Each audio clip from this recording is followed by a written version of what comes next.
Welcome back, everybody, to another episode of Big Apple Hockey. We have a lot to break down with the NHL Draft, as is going to be coming on very shortly with Mr. Anthony LaRocco, who will also be with me in about a minute. But I, of course, am Mark Williams, your host, and there'll be new graphics coming up for tomorrow when we do our draft coverage. First, I need to get into this story that just got dropped on our lap just a minute ago, and it's breaking news. According to, I'm not going to try to pronounce Andrew's last name. I think it's Zdarnowski or Zdarnowski. Anyway, there you go. But Kirill Kaprizov's returned to America because of the arrest of Ivan Fedotov. And it seems like it would have been something where Kaprizov could have been drafted into the Russian military or something. But now Kaprizov is wanted in Russia. File this under what I always like to call the "Thank God I'm an American" act. You don't have to worry about stuff like this, at least, especially since the draft has been removed from our military and everything.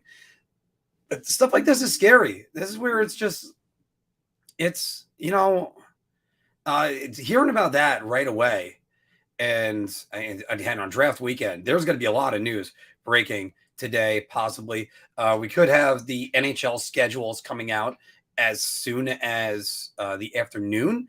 And there's also, there's so much that we got to be covering around. There's the rumors around who the Montreal Canadiens are taking first. But there's, like I said, there's so much that we got. Anthony right now is in the green room. We're just waiting to get him back on. Tomorrow night, you're going to see the three of us will be doing our draft live stream at about 7 o'clock. That's when we're going to start. And you got to wonder already, there's a lot of intrigue with tomorrow night's draft. There's probably more intrigue as far as the draft goes, as far as like possible moves that are going to be made either today and we got a lot of guys that we have to cover with on that. We're going to be doing a lot of that with our bar talk. And of course, by the way, next week, can't wait to do this, the free agent stream. And if you were with us last year, it was myself, Philk, Statboy Steven joined us for a little bit. And Anthony called in from Turks and Caicos. So how much more, and he called in shirtless too. So how much more could you ever ask for? But we're going to be throwing around the cash just as the NHL teams are going to be throwing around the cash. Money, money, money, money. So what we got here so far? Yeah, it's scary on a lot of these things because you don't want these players to be going back if they can't make it home or make it back to America. So yeah, and again, David, that's there's so many things. He had his hat on at the time, David. He had his hat on. Wicked, how we doing? Yeah, hopefully there won't be any complications with Sorokin for you as you're talking about this right now. By the way, everybody, this is also going to be our first time we are broadcasting in 1080p. So in other words, you get to see every single detail of shaving that I've missed so far. And there's so much. And we're also going to be on Twitch now. We are streaming on Twitch. We are streaming to our Facebook group. We are everywhere right now.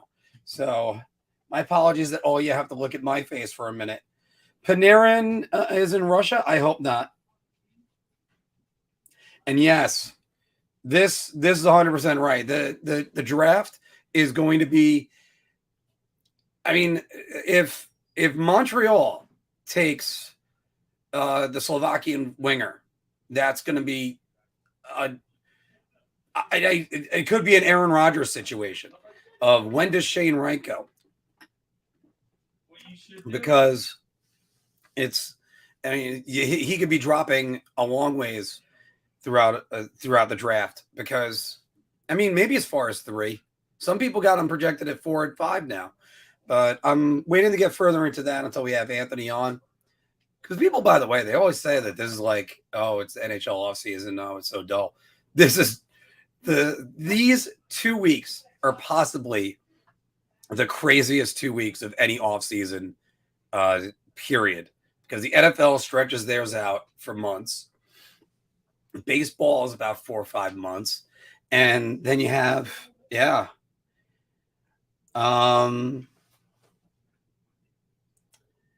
Dave, right about that. Dave Pagnotta said, as of yesterday, the Islanders are more likely to pick at number 13. Wicked says, thank God I don't want the Islanders to trade this pick. Well, the Islanders are projected by some people to be taking Connor Geeky. Some people are saying that he's gonna fall there.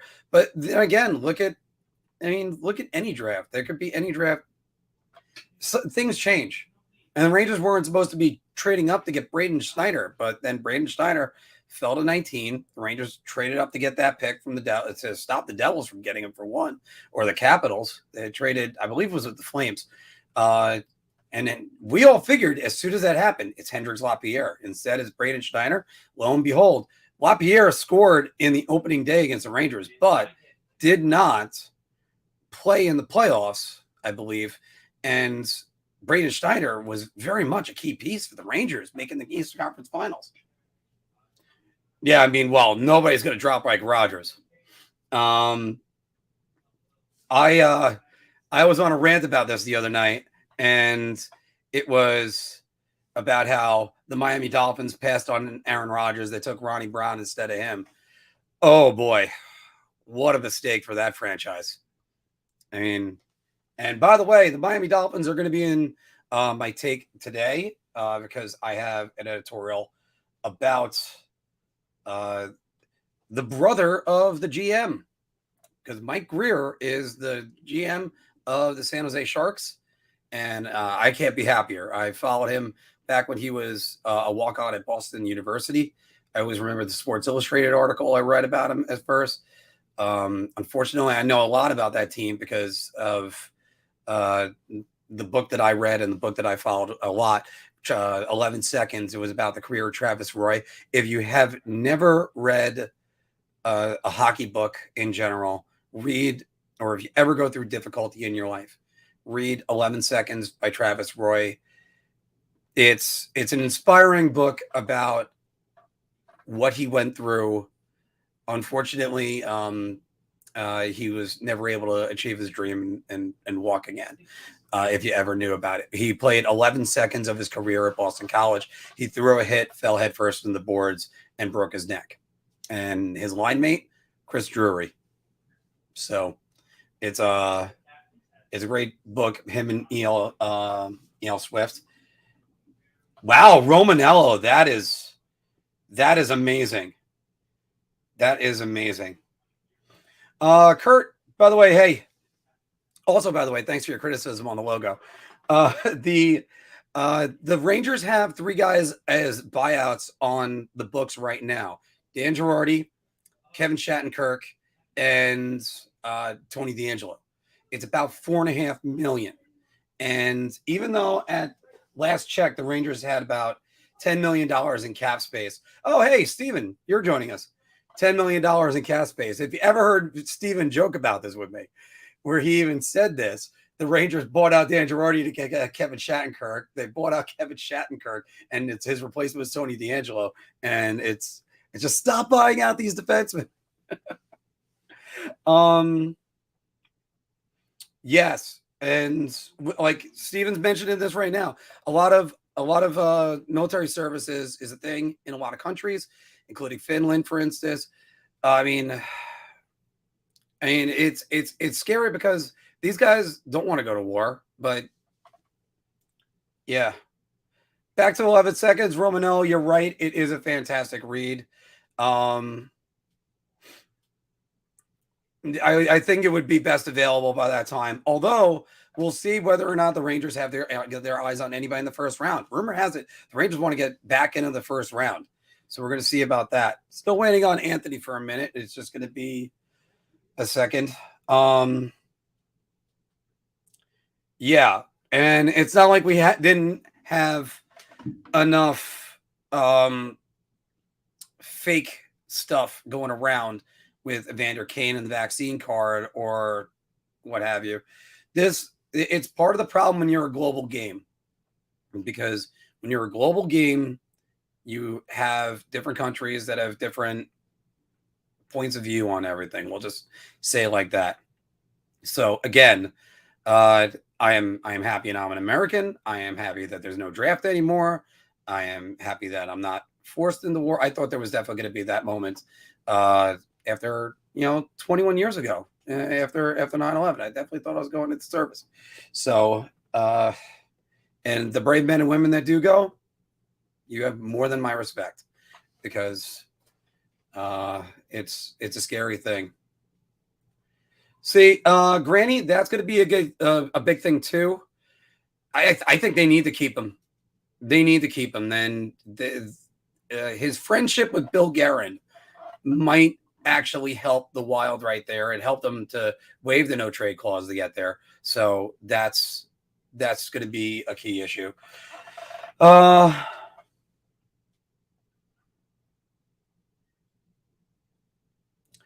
going to be interesting. Seems like Russia was fine with players paying out $5,000 to skip service, and not so much. Yeah,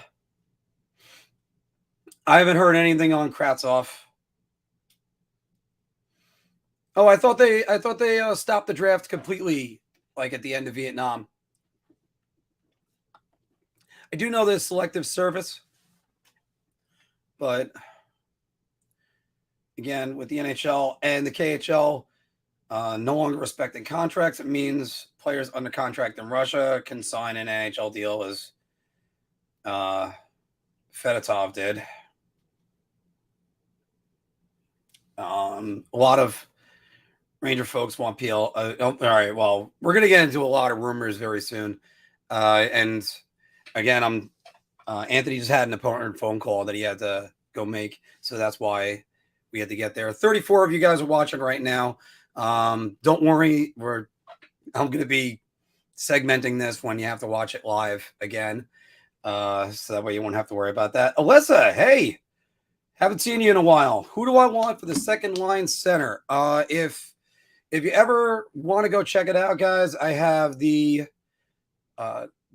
written blog that I have on there. Hey, Alex, how's it going? And I actually said originally I would love to promote Hedel and get a Nick Paul.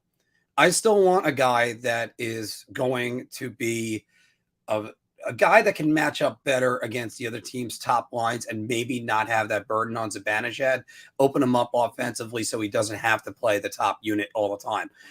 And really, just to be honest, I'll use this phrase, and it's terrible to use this phrase like this, but anyone but Ryan Strome. And somebody asked me during the week at the bar, "Oh, so you don't like Ryan Strome? Why not?" Well, what does he do well? And I'll wait in the comments. Alex, I'll check out that article as soon as I can. And Tommy, you're right about that. And of course, anytime I ever bring you up, I always got to say, represent Hicksville. Free agent frenzy is going to be wild this year. I just hope the Rangers don't panic and overpay for players of 28 years of age or more. We need a number 2 center, but we don't need to go crazy with another $8 million AAV. That is correct. The New York Rangers should be a little bit more fiscally responsible. I mean, if Andrew Kopp wants to come back, but if he's going to be a wing, I don't think he's worth it at $6 million. If he comes back as a center, I might see that. And I don't think the Rangers need to bust out the bank on all this. We talk about a lot of this stuff before, and again, well, I'm going to keep on going back to these, but the New York Rangers don't have to go and completely shell out some money on like, say for instance, if I know Mark Scheifele's name is being banted around in trade speculation, but if Mark Scheifele was on the open market, let's say like that, $8 million? No, you don't need to get that for your second line center, especially a guy that's not going to be on PP1. Everybody, we can now get on, because you can't start a show, by the way. You really can't, unless you have the beefcake, Mr. Anthony LaRocco. How's it going? I'm refreshed and recharged from my little vacay in Vermont. A nice little lake house up there. Close to Montreal, oddly enough, for the draft is going to be. But I'm back, ready to talk some hockey. It's the silly season. It's here. Free agency, draft. Should be a lot of action in the next, free agency is a week from today. So next 7 days. So let's go. I know. And it's going to be crazy. Like I mentioned, everybody before, our free agency stream is going to be 11:30. We might go on a few minutes early that day, depending if the news breaks beforehand. The draft tomorrow night, our stream is at 7 o'clock. You're going to get all three of us, which we haven't had in a while. And by the way, Anthony, I was talking about how the free agency stream last year, you called in from Turks and Caicos. I did. I did. Yeah. All right. Take me back. But take me back. Anthony, by the way, I got to throw this out at you first. We talked about it in our group chat briefly, but I mean, Kirill Kaprizov returning back to the U.S. and is now wanted in Russia as a draft dodger. What's your thoughts on this? Yeah, no, it's scary. I think about how many Russian players go home regardless of what's going on, in the world. But I get it, regardless, it's still their home country. They have family there. They want to go home and see them. So I don't blame any of the Russian players that do go there. Crazy story about Kaprizov. And for the Islanders, I'm not really worried about Sorokin. He's a smart guy. I'm sure he knows the rules. He played for CSKA Moscow for a while, kind of dodging the Islanders and not signing, and stayed there for quite a while. He left the right way, and he's got a good relationship over there with them. So, and the years he played there, which were it's a lot of years of service. So I don't think it'll be an issue.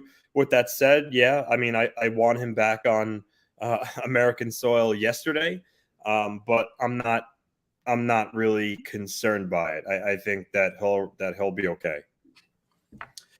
All right. Now, on to some of the chaos that's going on in the draft.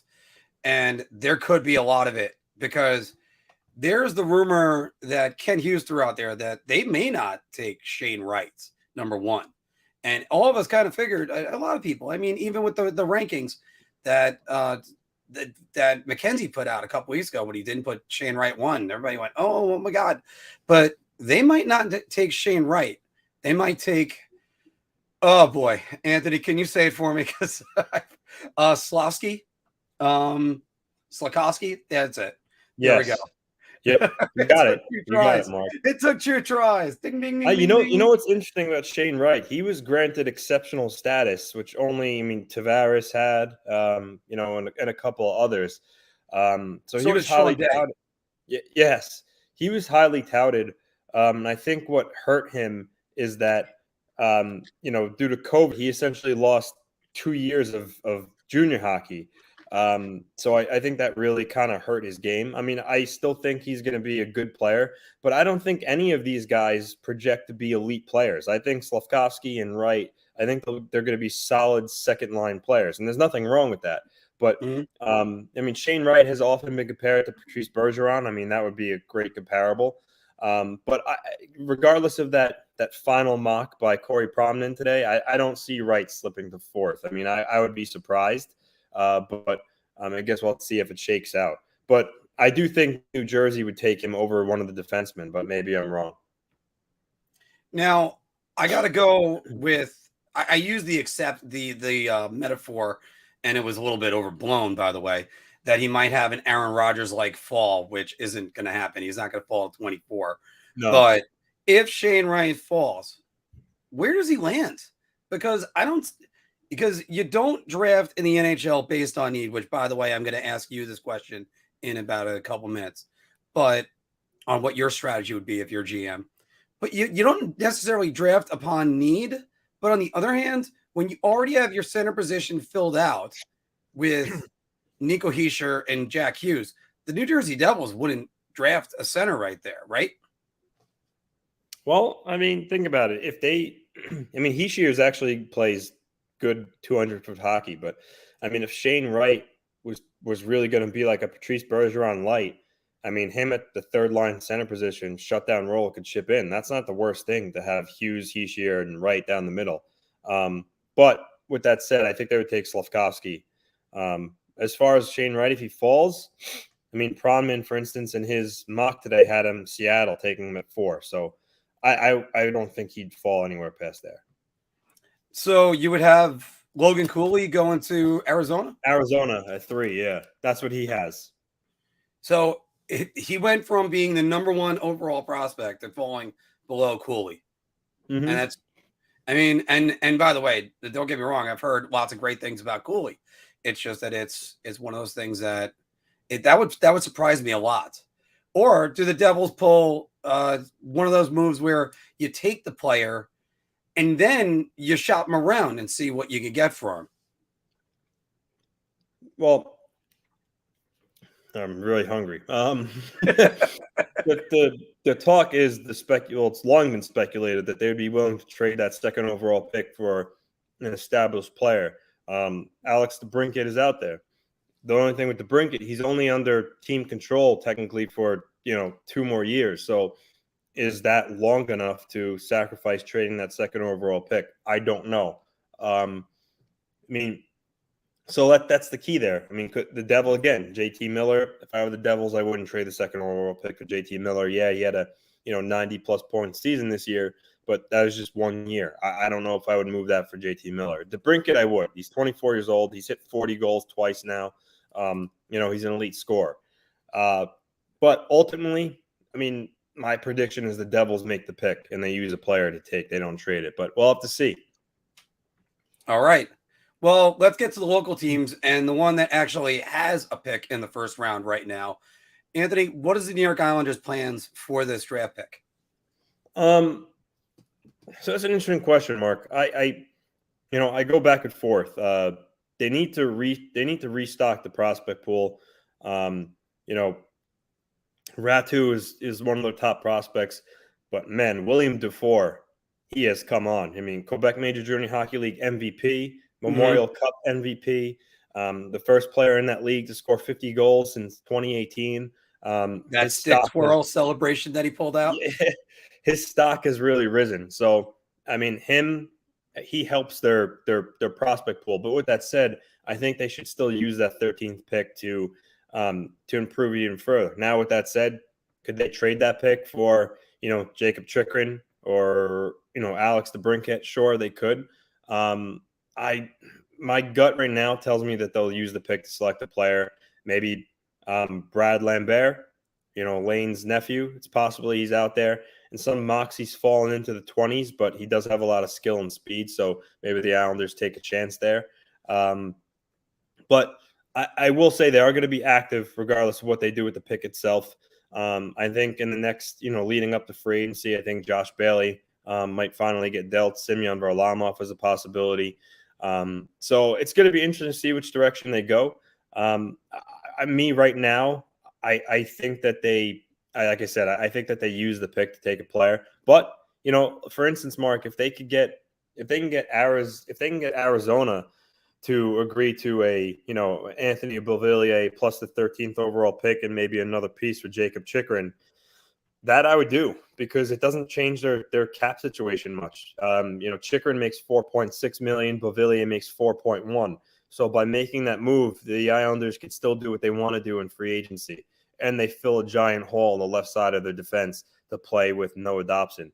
So if you're an Islander fan, I mean, and even if you're a Ranger fan, I highly doubt you want to see this, but could you imagine a Pollock, Chikrin, Dobson as a top 4 pairing? That would be, tops, at least, definitely top 10 in the league. That would probably be the Islanders' best top 4 defensive core since, I'll make sure I get everybody right, Janssen, Aucoin, Nienema, and Hammerlick, yeah. And Roman Hammerlick still had plenty of tread on those tires back then. there was a lot. See, I couldn't remember the 4th guy for a second. That was the problem. So in that instance, I do trade the pick. But speaking of Chikrin, Dreger had mentioned that the Blue Jackets have been talking Arizona, maybe using that 12th overall. So if I were the Islanders, I wouldn't want him to go to Columbus, a division foe. But we'll see. Like I said, it's a lot of moving parts right now. But I think you're going to see the Islanders be very, very, very active. And I'll say this. So it could be if they move Josh Bailey, for instance, I think that's a tell for sure that Lou is going to be in on Forsberg or Gaudreau if they reach free agency. Because right now they have $12 million in cap space.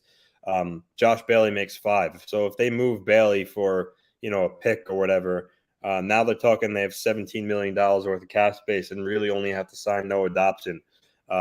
So yeah, if he makes a move of Bailey Varlamov, he's going to go big game hunting. Which, by the way, we're going to be talking about one New York team going big game hunting in a minute. Anthony, before I ask about the other New York team or the one that doesn't have the pick, here's a question for you. And again, what's the status on Sorokin being in Russia at this moment? So I just touched on that before. I'm not really concerned. He played for CSKA Moscow for a while. Did his time there, stayed there a while. I mean, a lot of people felt he should have come over to the Islanders a lot sooner, but he gave them a lot of time. He left on good terms. He did everything the right way. And again, also too, I'm sure he knew what the risks were if he went back to Russia, what could happen, but he still did. That tells me that he's not very concerned. Yeah, it's a little unsettling when you hear all this stuff, but I don't think Ilya Sorokin is in any danger of not being able to come back over. So with that said, we'll see how it plays out, but I'm not concerned by it. All right. Let's go over to what do the Rangers do in this draft? Do they go back into the first round, do you think? Or are they just going to be content to stay in the second? I mean, it's possible. For them to get into the first round, they would either have to package a couple of picks or a player. That's probably the easiest way. For any team sure, could the Rangers maybe move Phil Hedl for first? I'm not sure if I know he had a good playoffs, but I don't know if he has the value to return a first round pick. I'm sure Chris Drury will do his due diligence there, and if there's a player that they really like, maybe they can move up. But for me, with the Rangers, their moves are really going to be more about trying to get that second line center. Andrew Kopp and Ryan Strome appear to be headed to free agency. If I were a Ranger fan, there would be no sweat off my back about Strome going. Kopp, he's not, losing him isn't the end of the world. However, you gave up a first round pick to get him, as well as Morgan Barron. So to give all that up for a player that leaves, that kind of stings. But with that said, if they could replace him with a Vinny Trocheck or, Pierre-Luc Dubois, which I'll touch on a little bit later, I guess it's not a huge deal. But the second line center is their most pressing need. However, they really only have about $5 to $6 million to really give that second line center. And even that, after they do that, they're going to have very little cap space left to round out the roster with a backup goalie and, a number 5 and number 6D. So it's going to be interesting to see what Drury could do, because he still needs to free up more cap space to probably do what he really wants to do. Now, It depends if there's a player that they really like, and it would be late in the second round, late in the first round. That they would trade up. I don't think they're really going to go for anybody high in this, but we're going to see about that later on tomorrow night, and it's going to be late tomorrow night. So, Anthony, let me put you in the seat of an NHL GM. Okay. And especially let's say, for instance, the Devils, at number 2. If you're an NHL GM, do you draft based on the talent of the player or the needs of the organization? Just best player available? Is that just it? I kind of go on need. And I'll give an example of that. So 2012, the Oilers picking first overall for the third year in a row. They already have Nugent Hopkins. They already have Taylor Hall. They had, Jordan Eberle. They had a lot of offensive firepower. Everyone and their mother knew that they needed to improve defensively. Yet they still pick Nail Yakupov. Wrong move, in my opinion. I know it's easy to say now that being that Yakupov turned out to be a bust, but why wouldn't you go with a D? And again, I know the best D in that draft was, I think Ryan Murray was selected right after Yakupov. And I know Second, he yeah. didn't turn out. I know he didn't turn out as really that good either. But at least he's had a much longer NHL career than Yakupov. Why wouldn't the Oilers have drafted Ryan Murray? We Again, have almost as long an NHL careers as Neil Yakupov. So that's why I say draft based on need. I mean, you can even make the case that, the Rangers needed centers. You could have made the case they should have drafted Quinton Byfield instead of going yet with another winger. So it's hard to say, and I don't fault really any strategy, whether you do best player available or draft on need. But me personally, I would draft on need unless the caveat, of course, if you have a pick and you have a chance to select Connor McDavid, his generational talent, you still take him, even though if you need defense more. But yes, if it's marginal differences, I think you go based on need. and I know what you're talking about with that. Quinton Byfield certainly made a pretty good late push to be the number 1 overall draft pick, and the Rangers did need a center. There was rumors of moving Lafreniere over to the center, but I got to say that if the Rangers passed on Lafreniere, everybody would have gone, "Wait, what?" Usually, when Central Scouting says that's what you get, that's who you go get. And in the case of Kakko, they weren't going to pass over Kakko because everybody said there was 2 elite selections in the draft. It was Hughes and Kakko that year, and then the distant third was going to be Kirby Dach. But it's just that's where that's the thing. It's just you can go with need. I think when it gets to middle of the first round or stuff like that, as opposed to say the top 2. That's the only. I mean, but in the Devil situation, I don't understand what they're going to do with Shane Wright besides put him on the shelf. I mean, you're already locked in to $14 million on 2 centers, so it's just not going to make any sense for the long run, especially when they're trying to make a move now. This is now. What's happening now is happening now. We can't go back to then because we passed then. When? Just now. But so that's just where I go with that, because I know that's what everybody always would suggest. You should draft based on need, but there are times where you just take the best player available. And by the way, David, if there's anything I know about Anthony Lamoriello, is that he'll put a horse's head in your bed. So there we go. All right. So guys, we're gonna just stop the draft talk right there. So trying to hide that banner, but I can't find it. Okay. And also, as usual, every single time I have to tell you guys about Manscaped, because we're trying to be affiliates. That's what we're trying to be. But no, Manscaped's a great product. I've been using it now the last couple of weeks, and I'm a little bit more confident showing off how little hair I had to begin with. But it's fantastic. The light on it that you use, you can actually see what you're cutting off, and hopefully you won't be cutting off anything too valuable. And also it's you know what, they got the ball deodorant, the ball toner, and all that. And you know what, the nose trimmer actually works. It actually gets those tough ones that are up in here. I swear by it. I swear by it. And he's the shirtless one out of all of us. So I mean, yeah, don't worry, ladies. The Anthony calendar is coming, and yes, he'll have the mohawk. So all right. I still haven't redone the intro, but Anthony, let's do some bar talk. Sure. I'm gonna take a shot on this one. I'm gonna say beer. I'm buying everybody around on this. Oh my god. And of course, by the way, Anthony, your horse's head would have a mohawk on it. Well, I mean, I got rid of the mohawk a while ago, but I in this case, it should have one for sure. Yeah, just to be like, there you go. By the way, if only Edmonton went with defense. Yeah. Oh my god. I mean, that's one of the steals, all-time steals in NHL history, for the draft pick and Griffin Reinhart for Matt Barzal. I mean, and Anthony Pavilier. Oh yeah. And by the way, congratulations to Dave, who spelled my name wrong, but that's okay. Yep. But no, Dave has lost a lot of weight and he's been going shirtless as well. You know Good what for you should him. do? Manscape it right there. Manscape. Because after all, your balls will thank you. By the way, don't forget to use the code BAH and click the link below to do that. But everybody, we're doing bar talk, and that is where in Big Apple Hockey Bar Talk, we gauge our confidence on NHL topics based on our choice of drink. Guess what? We're going to be doing a lot of draft coverage today. And guys, you know what? I know you guys do it. Go ahead, throw it down in the comments, play along with us because we want to know what you think as well.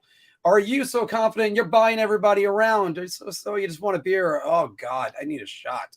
All right. Anthony, we're going to go with one of the things you alluded to, and I have a caveat with what you put down because I put the word "and" in there. The New York Islanders will trade Josh Bailey and Semyon Varlamov by week's end.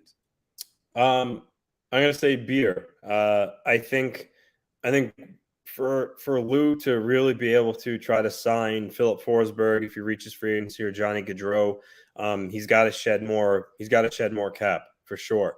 And trading one of these guys or both will definitely accomplish that. I'm going to say beer because I don't think that they're going to trade both of them by the week's end, but I do think that Josh Bailey very well might not be an Islander by a week from today. So I'll go beer. I think he's going to unload Bailey. Varlamov, I think he's probably the easiest to move. I mean, with how many teams are looking for goalies, and really, aside from Jack Campbell or Darcy Kemper, in which case you could say Varlamov's better than both of them because statistically speaking, in the past couple of years he has been that he's the best goalie available. So you think teams would be lining up for him if he's available. It just comes down to whether or not Lou wants to move him. He's been a great mentor for Sorokin, and you saw how important it is to have goaltending depth. So with all that combined, that could equal into Lou deciding to hold on to Varlamov. But I think Bailey's probably gone for sure. So I'll say beer. You know what? I was about to say shot. You talked me into beer too. So there's a beer for you right there, Anthony. And I think it's going to be tough to get them both out of there. But I just flashed the Islanders cap space there just a second ago. It's $12.01 million right now. You knock off another $10 million. You say hello to Johnny Gaudreau right after that, because that's how quickly that could develop for the New York Islanders. And if the Islanders pull that off, see, I wonder where Varlamov goes. That's where I'm having trouble. Now, Bailey, you could throw on a lot of teams, and it doesn't necessarily have to be a playoff team, but you could find a way to move Josh Bailey.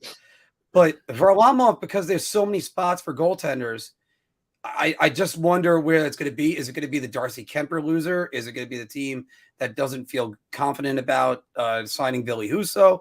There's so much to go with that on Varlamov that I just don't know where he goes. And also, are you that confident in Sorokin?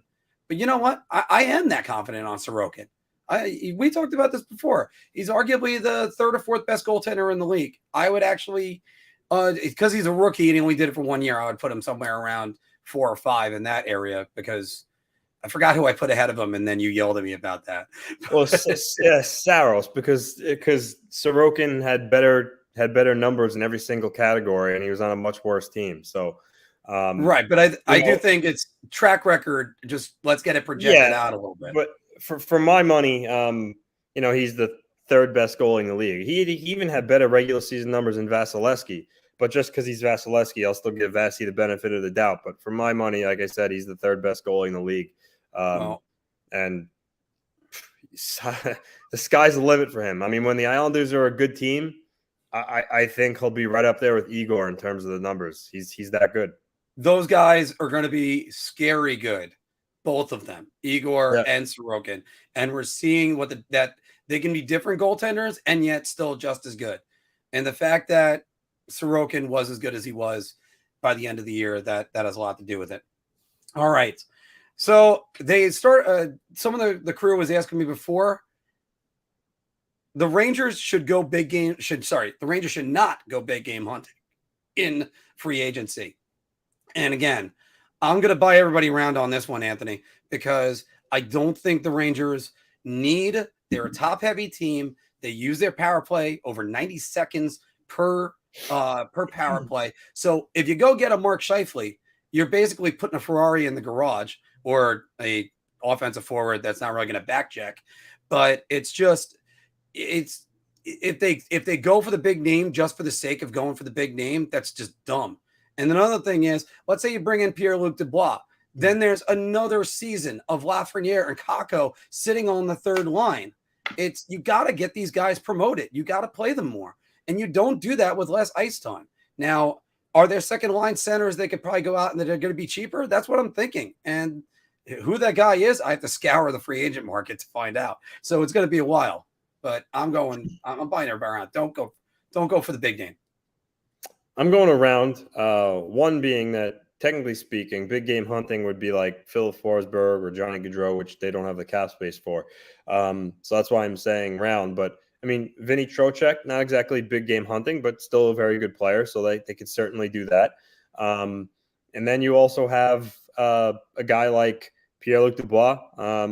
But, you know, I'm not really huge on Pierre-Luc Dubois. I think, you know, he's a meh to me. And also too, it seems like his attitude, you know, first he whines and cries about, you know, not being happy in Columbus. He gets traded to Winnipeg.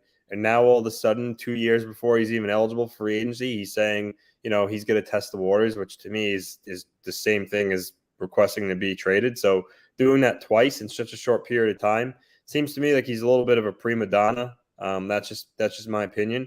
And it also seems to me that he has one destination in mind when he hits free agency, which is Montreal. I think that's where he wants to be. So I would be a little hesitant trading for him. So, but I mean, at the end of the day, they do need a second line center. However, the way they do that, so be it. Yeah, they absolutely need to sign one or trade. However they do that. And by the way, Mr. Statistic, I think that it's starting an 8-year extension. No way. I don't think you're going to be able to move literally him now, right? just signed it. No way. And the other reason why I highlighted you is so I can look at the camera and say, other than one scene, you can completely throw away the Obi-Wan series. And you know what scene I'm talking about. The only good one. So, yeah, that's just I don't think they're going to be able to move him. But by the way, more on the San Jose Sharks in a little bit. But let's go across the river, Anthony. The New Jersey Devils will trade out of the second pick. The more and more I think about this, the more and more I say shot. I don't think they're gonna move the pick. I think they're gonna take Slavkovsky or Wright. Off chance maybe they take Simon Nemec, the defenseman, but I don't see them trading it. I know it's been bandied about, you know, the Brinkat, JT Miller, all these players available they can move it for. But at the end of the day, I don't see it happening. I think the last time a team traded a pick that high for a player, you had to go back all the way back to when the Islanders made the trade for Alexei Yashin. And that's a long time ago now. So I think that trend's going to continue, and they're going to make the pick. So shot. Wow, that's amazing. Because when you were saying the Islanders, I was ready for Rick DiPietro. I forgot that Jason Spezza's pick was that high. I was thinking it's 4. I don't understand why, but even it's still pretty high. I'm going to say Beer. I think you're starting to convince me that they're not going to trade out of it. If they get Slavkovsky, I get out on the second try, then maybe they might end up taking him and just using it as another offensive weapon. But if they have the opportunity to trade down, I think they're going to be doing that because why not? You might as well get more assets. Because if it's Shane Wright, either you take Shane Wright and then you trade him and get something lower, or, you know, they need more assets, but they need to get NHL players that are ready. So depending on what Chicago wants to do, because that's going to lead into the next question, but I'm going to banter for a second. Let my partner get back on. There he is. Because Anthony, by the way, that leads us right into the next question. Alex DeBrincat will be traded at the draft. You know what? I'm going to go on a limb here and say round. There's been a lot of smoke about him. We just talked about the Devils, but it was rumored the last couple of days the Flyers were interested in him, possibly offering up the 5th overall pick. But I had heard that That's not accurate. The Flyers won't be trading for Thorwald for him. But I think Chicago is going to deal him. I think a team will step up.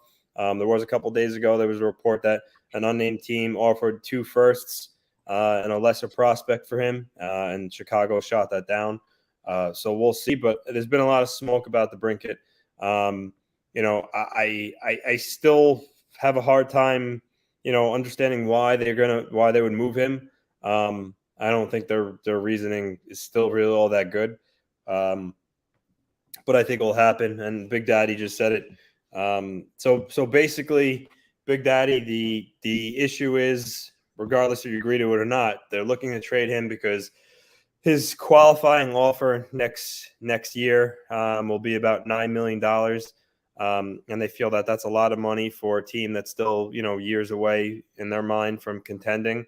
And I guess they feel paying him $9 million when, they won't be ready to win for a couple more years isn't prudent for them. And that would be more beneficial to trade him for even younger assets. So I think that's their reasoning. You know what? I still don't see why. You outlined all this. I don't see why you would trade this kid. He's going to be around when everything goes around. And you know what? I'm going to buy around with you. If they think that they can move him, get assets, get a lot of assets, you're talking about a person that had well over 40 goals last year and probably had a shot at 50, and would have been one of the many guys that got 50 goals last year. I think there was 5 of them in total. I'm still dumbfounded by it, Anthony, and as well as it's compelling audio to hear me go, but it's just I can't believe it. And you know what? It's going to happen. I just think it's going to happen. I don't think it's right, but it's going to happen. Speaking about things that are going to happen, because we've been hearing about it for 2 years, Jacob Chychrun's going to get traded at the draft. This one I'm a little less certain. I'll go beer. It seems like it's hot again, cold again, off and on with Chychrun for the last year. I think for a rebuilding team like Arizona, who has tons of picks and just totally considering the future right now, I think it would be silly for them to hold on to him, especially if they're getting, really good offers. So I think he will be traded at some point at the draft. I'm just not sure about. So that's why I'm saying beer, but I do think there are going to be a lot of teams looking for him. And I think they finally get an offer that's too good to refuse. I just don't know when it's going to come. It may not be by the draft, but it will happen. I'm going to go with round on this one. And the reason why I'm going to be more confident about this is I can never get that off. And the reason why I'm going to be more confident about this and why I'm flashing the podcast website at the bottom, because I wrote an article about this. Shane Gostisbehere's numbers has made Jacob Chychrun expendable. And I actually think it behooves them to move on from Jacob Chychrun now and get some assets. And now you can actually end up getting this team moving forward. They got 2 years that they're going to be basically sleeping in a spare bedroom, hoping for a new arena. That's the way I kind of look at the Arizona Coyotes. You guys break up with your live-in girlfriend, and the next thing you know, you're living in your friend's room. Hell, I'm still doing that. It's 4 years later. But don't worry, Anthony. Everybody's dog has barks sooner or later. So, mine's about to go off. I'm surprised he's being so quiet. So I'm going to go with that. And by the way, Anthony, just to say once again, who have you heard more about in the last 2 years about getting traded? Jacob Chychrun or Jack Eichel? And Jack Eichel was traded back in November. Yeah, that took forever. So JT Miller will be traded at the draft. I'm going to actually start this one. I'm going to go shot. I think the Canucks are going to ask for way too much for JT Miller. He's coming off a season where he nearly had 100 points. And I think he's actually better off in Vancouver. That's another write-up that I had, by the way. You guys can go check that out, BigAppleHockeyPodcast.com. And I think Vancouver, if they keep JT Miller and they go on the team that they were post-December, post-Travis Green, who I thought was a good coach, but let's be honest, he didn't handle that situation. You were the one that pointed out that he was probably going to get fired and they quit on him. But Bruce Boudreau was doing great things with them. Great things. They could be a playoff team next year with JT Miller. So I'm saying he stays. Shot. So you don't think he's going to be traded at all? No. Okay, that's interesting. Also, they're going to ask for a really high price. I say shot. I think he will be traded, but I just don't think it's going to be at the draft. But I had thought that Brock Besser would be the one that they'd sacrifice to be traded, but he was re-signed to that 3-year deal last week. So it seems to me that he's sticking around. Maybe that's in lieu of JT Miller. We'll find out. I think he does have a lot of value. I think teams will give up a significant amount for him. And being that, he can walk in a year, I think that might entice Vancouver to pull the trigger. I just don't think it's going to be at the draft. So I'll go shot. Well, that kind of leads me to this. This is one of the ones that I wrote down in our rundown, but I forgot to add it on until just right now. Anthony, the last 2 years have been a little bit hectic, to say the least, for scouting and junior hockey. So there will be more successful late round selections in this draft than any other draft. Man, it's really hard. It's really hard to say. I mean, I guess with everything going on and maybe not being able to see much players in person and whatnot, you can get on board with that. I just think it's really hard to predict. Pavel Datsyuk was a 6th-round pick, so you really never know. I think you always find gems late in the round. I mean, hopefully in the Islanders' case, William Defoe is one of them. He was selected 5th in the 5th round a couple of years ago. Some guys just are late bloomers. So yeah, I think we will see some late round success stories come to fruition, in a couple of years. But it's hard to say if it's going to be more than other years, because I think it happens all the time. So, I mean, I'll go beer, but it's really hard to say. I'm actually going to buy around on this because I'm very confident on this one. I think the fact that there's been the lack of scouting is going to lead to some players that were overlooked because you only get to watch them on video. You don't get to watch them in person. Maybe their interview didn't go well or something like that. I mean, I'm trying to figure out every single reason why it wouldn't happen. And I just think maybe there's going to be things that officials just didn't check. I mean, after all, Gordy Clark told a story about how they went to go scout another player, and then they looked over and went, "Who's that kid?" Ended up being Nils Lundqvist. And that's who they ended up selecting because they went with Lundqvist. So we'll see about that, because it's going to be interesting, to say the least, with some of these selections. And you're going to see guys that get passed on for stuff like that. Patrick Nemeth for a 1st-round pick. Oh no, I don't think anybody would ever do that. All right, let's go to a player that got traded last week who actually had an 85-point season. Kevin Fiala will have a big season, or as Ilya Brizgail would say, humongous season for the LA Kings. Anthony. Yeah, I'm gonna go round. I mean, Kevin Fiala had that 85-point year playing with Freddie Gaudreau, so I think he's gonna play with somebody a lot more offensively talented in LA than Gaudreau is. This is a good young player. This is a guy actually in my free agent predictions. Mark, I had, I know he wasn't a free agent, but my predictions under the trade target tier, I had him going to the Islanders. It didn't pan out, but no, I think it's good get for LA. I mean, they did give up a 1st and Brock Faber, who is a little bit of a tough, rugged defenseman over at University of Minnesota. So the Wild get him, which is a nice piece too. But I think it was a fair price to pay. Kevin Fiala is a good hockey player. He's young. He can score. He may not replicate 85 points, but I could still see him getting, a 70 to 80 point season, which is, in my definition, still a pretty big season. So I'm going to go round here. Yeah. And actually, I forgot if I put out the graphic for a second, but I'm going to do it again for you. I got to join you. It's a round. This guy he's such a good player. And I think he's going to be probably, do you put him with Kopitar? That's a good question. I mean, possibly. Yeah, you could. I mean, Aaron Iafallo was coming along for LA. They got a lot of good pieces that are starting to come together. Yep. They're another one of those teams that, if you want to use the word up and coming, not just us, because we're an up and coming podcast, but it's you know what? I gotta think he's gonna have a better season. 85 points are a lot of points, but I mean, Fiala is a hell of a player, and you want to use the term late bloomer, man. Nashville is probably still kicking themselves for getting rid of that guy, because they're not kicking themselves because they'd have to re-sign him and Philip Forsberg right now. But also, I try to remember which one of the Backlund brothers. It was Nicholas Backlund is the one that they traded him for. Who? Not Backlund. I said. I forgot which one. It was a good player from Minnesota. I forgot who they traded Fiala for. I said Backlund. That Backlund is on Calgary. I just should have thought about that beforehand. Anyway, Granlund. Yeah, Granlund. There we go.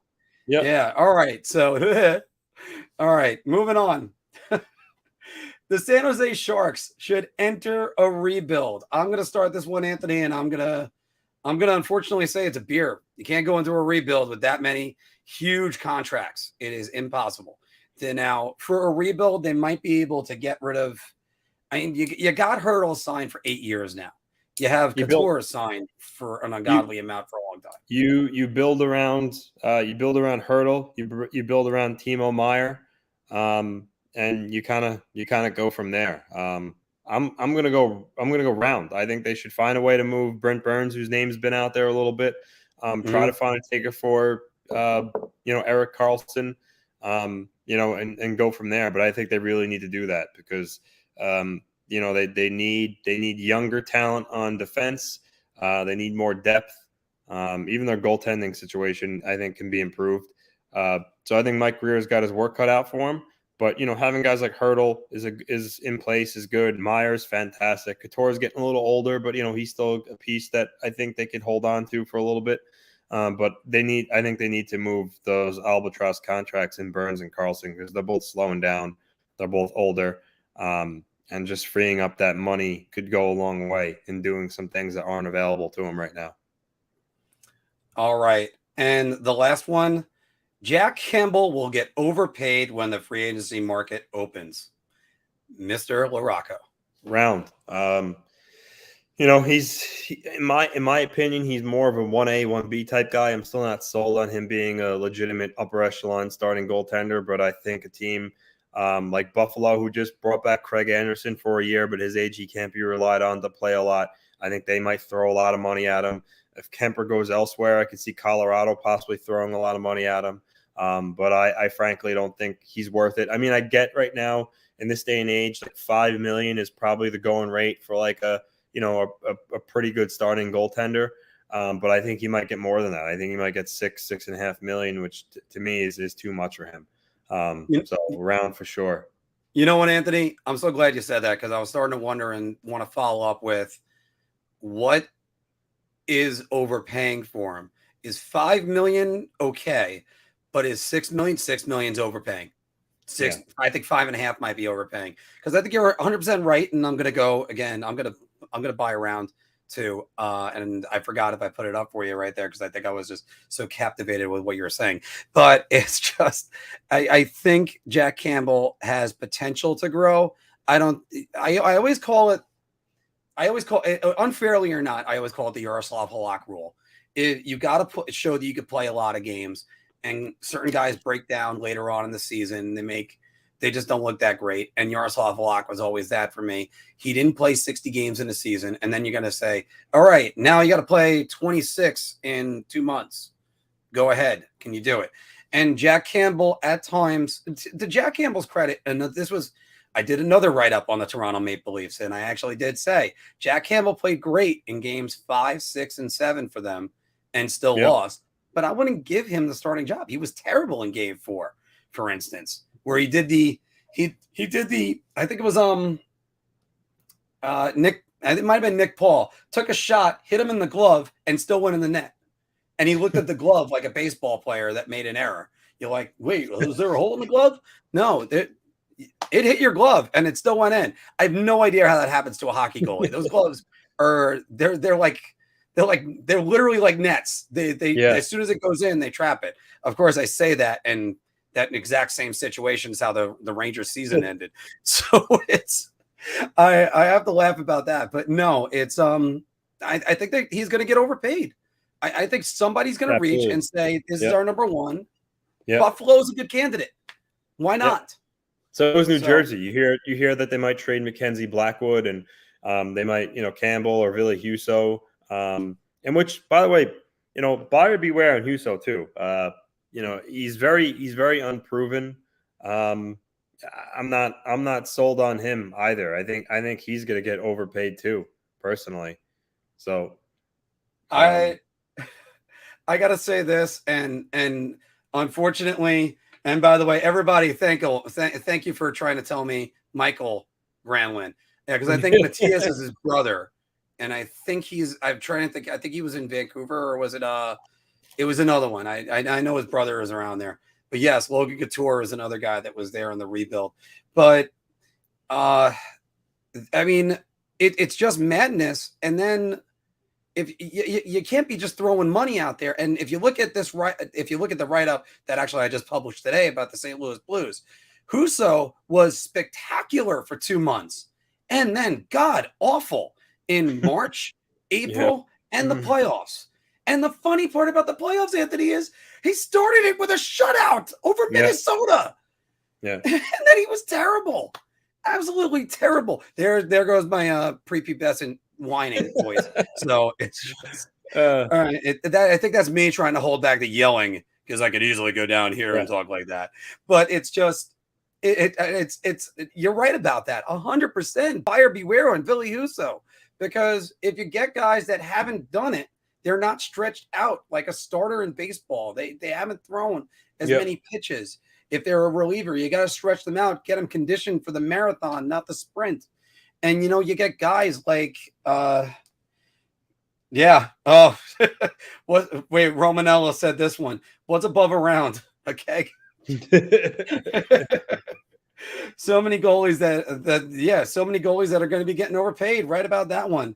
Yeah, Mark is angry when he sounds like a 14-year-old girl. So, but no, it's just I got to go with that. You're 100% right about Ville Husso too. It's just and by the way, I had a great thumbnail for Anthony's free agent predictions, and then of course the NHL had to ruin it for me. Thank you guys. What was that?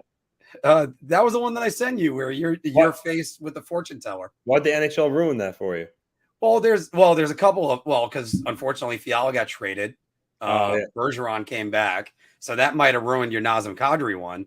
Which I know. That. Like I said, so far I haven't gotten one right, but there's still a lot of time left to see how some others fall. But I think you're definitely going to be right on Andrei Burakovsky, and there's going to be other ones. So everybody, thanks for joining us in Bar Talk, and don't forget to like, share, and subscribe. And also, obviously, don't be a fuzzball. Go get Manscaped. And when you get Manscaped, as it says on the bottom, and as well as I have it right here. All right, here, use the code BAH for 20% off and free shipping. And I got a friend of mine. He had the hair sticking out of his shirt. I just kind of looked at him. I'm like, dude, get a Manscaped. Just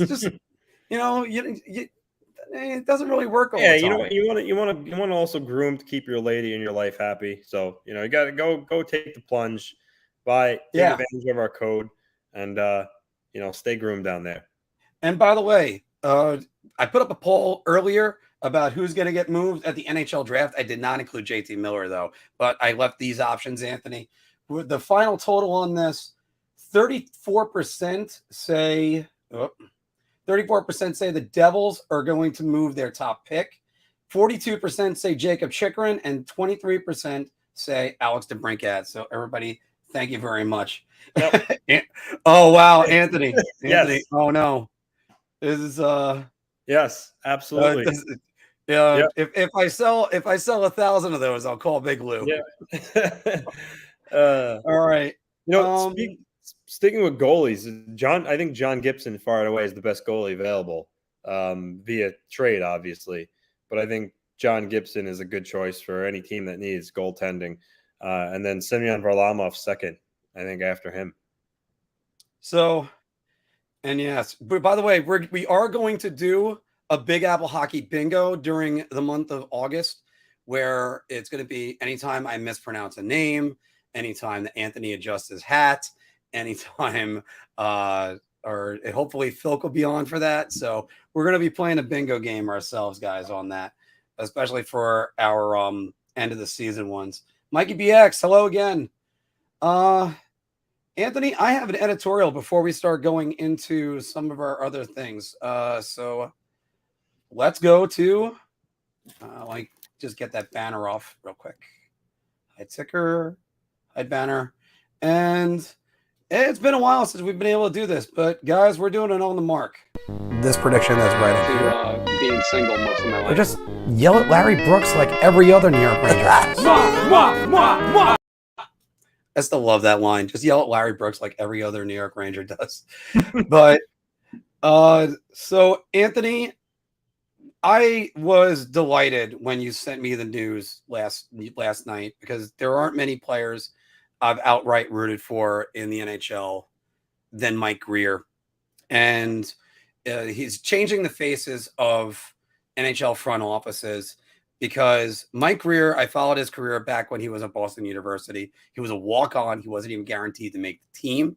And he ended up playing on a team with Chris Drury, with Jay Pandolfo, a lot of great, legendary guys that went on to be great captains and legendary players. And obviously, guys, Travis Roy, we talked about him and his inspiration to anybody who's read 11 Seconds. But as far as Mike Grier goes, the guy worked his way from a walk-on at Boston University to the general manager at the San Jose Sharks, a team that he played for. And he played for a bunch of different teams. Hell, he was traded by the St. Louis Blues to the Washington Capitals before he even played a game. So he's played on several other teams. Great penalty killer. God, that guy was fast. He was great. And when I was watching the press conference, and I still have it up on one of my screens right here, there was somebody that wondered aloud, diversity hire. No, he's not a diversity hire. He is definitely not. And he is the best man for the job.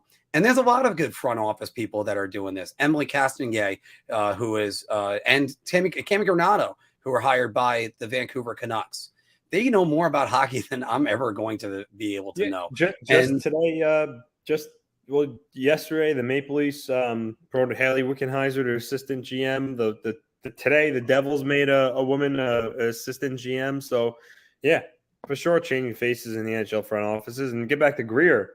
Grier, many people think of him as a penalty kill guy, a gritty guy, grinded out, but he had 2 20-goal seasons. He had some offensive upside to his game. And Anthony, I'm sorry, you shortchanged Haley Wickenheiser. It's Dr.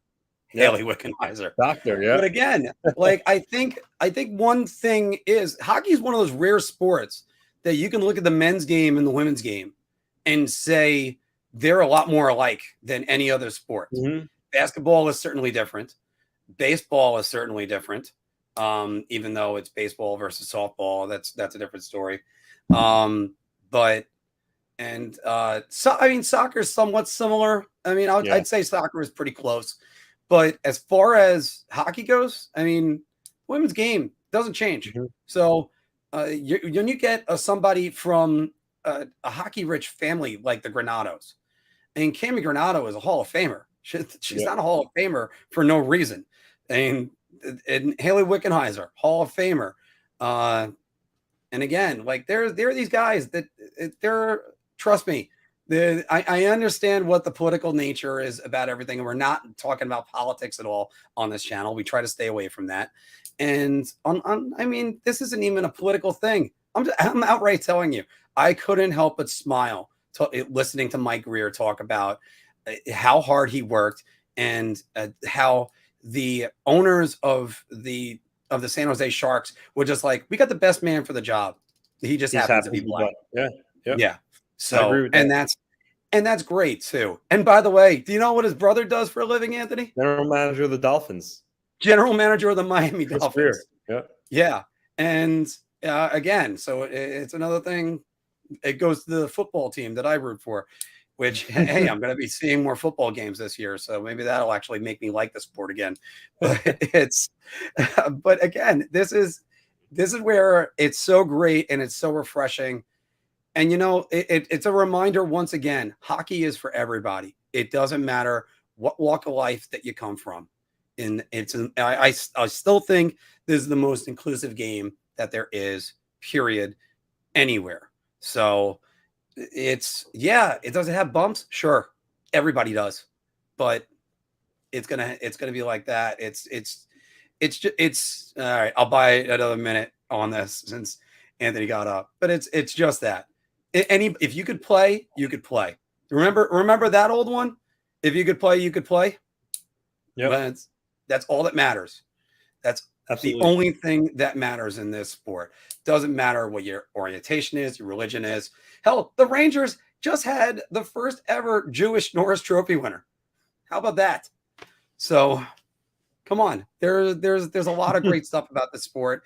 Everybody, the changing faces of hockey doesn't even matter. This game is for Eddie. If pick up a stick, go play right now.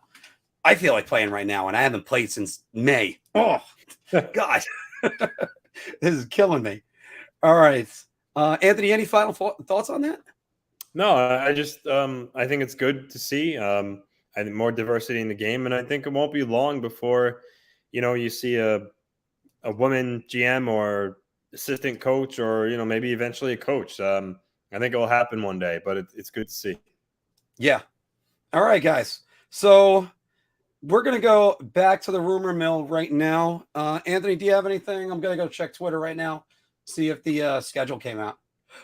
No, not yet. I've been checking Twitter, at this time of year. I want to kind of stay on top of anything if something breaks. But listen, there's a lot of names out there. We talked about them: DeBrincat, Miller, Chychrun, Dubois. A lot of moving parts. I think between now and and free agency a week from today, I think there's going to be a lot of rumors flying around. Should be a lot of action.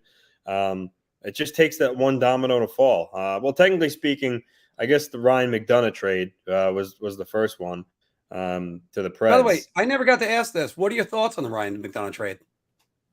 I mean, straight cap dump, really. I mean, the Lightning are kind of desperate to keep Andre Palat after re-signing Nick Paul. They needed to free up cap space.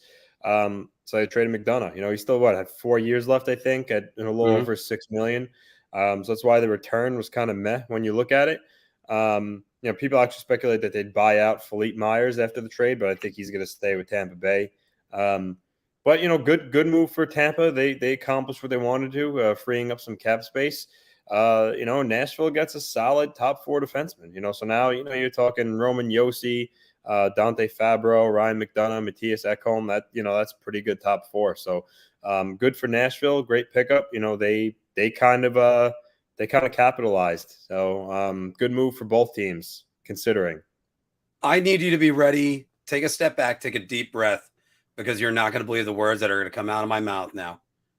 Roman Josi is going to have a better season next year because Ryan McDonagh is a Nashville Predator. Like, that's how much I think this actually is a great move for Nashville, because Ryan McDonagh can now play against the top unit. Is he a step slower? Yeah. Is he going to be as effective as Roman Josi? Possibly not. But now they can get Josi away from the top line, maybe play against a lower line. And now you're talking about a guy that had 97 points. I mean, so he might be even better. I think he had 93. Josi. No, he all right, we're going to check that right now. He only missed 97. No, I think he had. I thought he had 93. Nah, I believe it was 97. Maybe. Yeah. Listen, man, I might be wrong. You're right. Maybe if I am, No, it's fine to be wrong. I don't like being wrong. Wait, points. 96. Oh, that's 96. Oh, all right, I was off by 1. I was off by 3. All right. But still, 96 points. This guy almost had 100 points. That's incredible. That's incredible. And can you imagine a better year out of Roman Josi? He was 4 points away from being the only defenseman to score 100 points and lead his team in scoring, where no one else had 100 points. Brian Leetch did it. Messier had more points. Dennis Potvin did it. Trottier, Bossy were with them. And Coffee played with Gretzky. Need I say more? He was unbelievable. Yeah. No doubt about it. But like I said, overall, McDonough was a good pickup for Nashville. And hopefully Tampa Bay can retain Andre Palat because of this. By the way, I accidentally clicked on this tweet as I was looking for the NHL schedule to see if it came out. But there was a Ranger fan that said, I would rather have Bobby Hulik's awful contract than ever see Malkin in a New York Rangers jersey. Lazy defensively, injury prone, notorious for taking stupid, selfish penalties. I would stay. Would you agree with that? Yeah, I would stay away from Malkin at this point. He's older. He's been injury prone. And you're not going to get him on a 1 year deal. I mean, he wants like a 3 to 4 year deal. So I would stay away from Malkin personally. At first I thought there was like 100% chance he went back to Pittsburgh. Now I'm have really bumped that down to 80. But I don't know if I would jump through hurdles to get Yevgeny Malkin. Yeah, still nothing on the words on the schedule yet. No other trades that have been done yet. We might have some trades. We might have the update tomorrow, which will be great because I'll be coming literally right off the golf course and a quick shower and then right back on with us. I can't wait to do our stream. I think that's going to be a fun stream for us. Thank you, Dominic. What do you got? I said thank you, Dominic. Oh, okay. Oh, I didn't say. Oh, there we go. Thank you, Dominic. There we go. And by the way, yeah.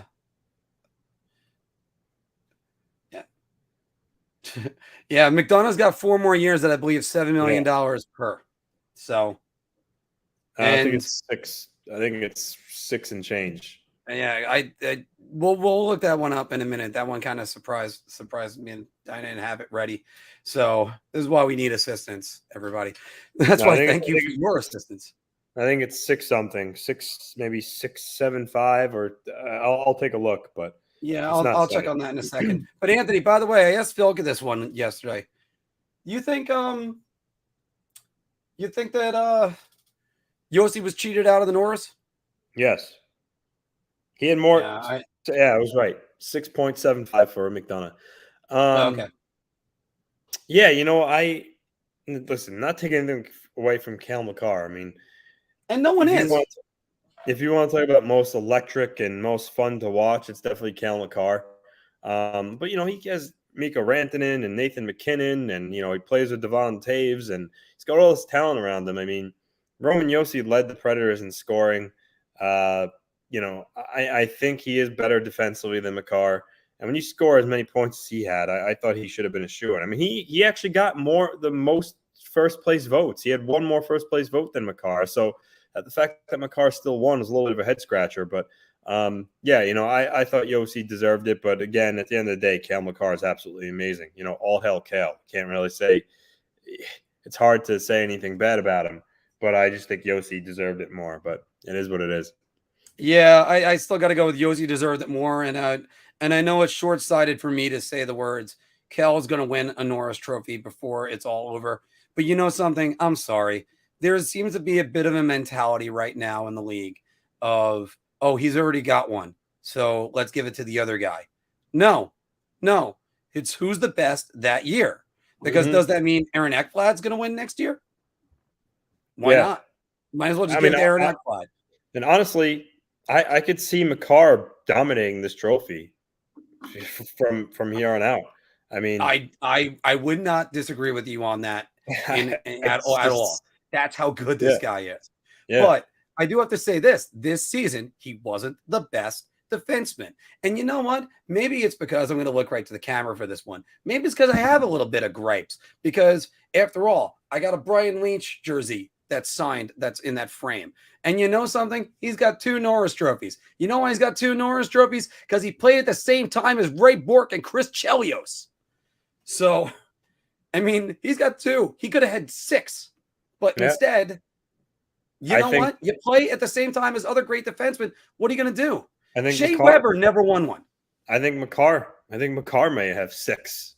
I mean, yeah, and I know Adam Fox will have a lot to say about that, but you know what?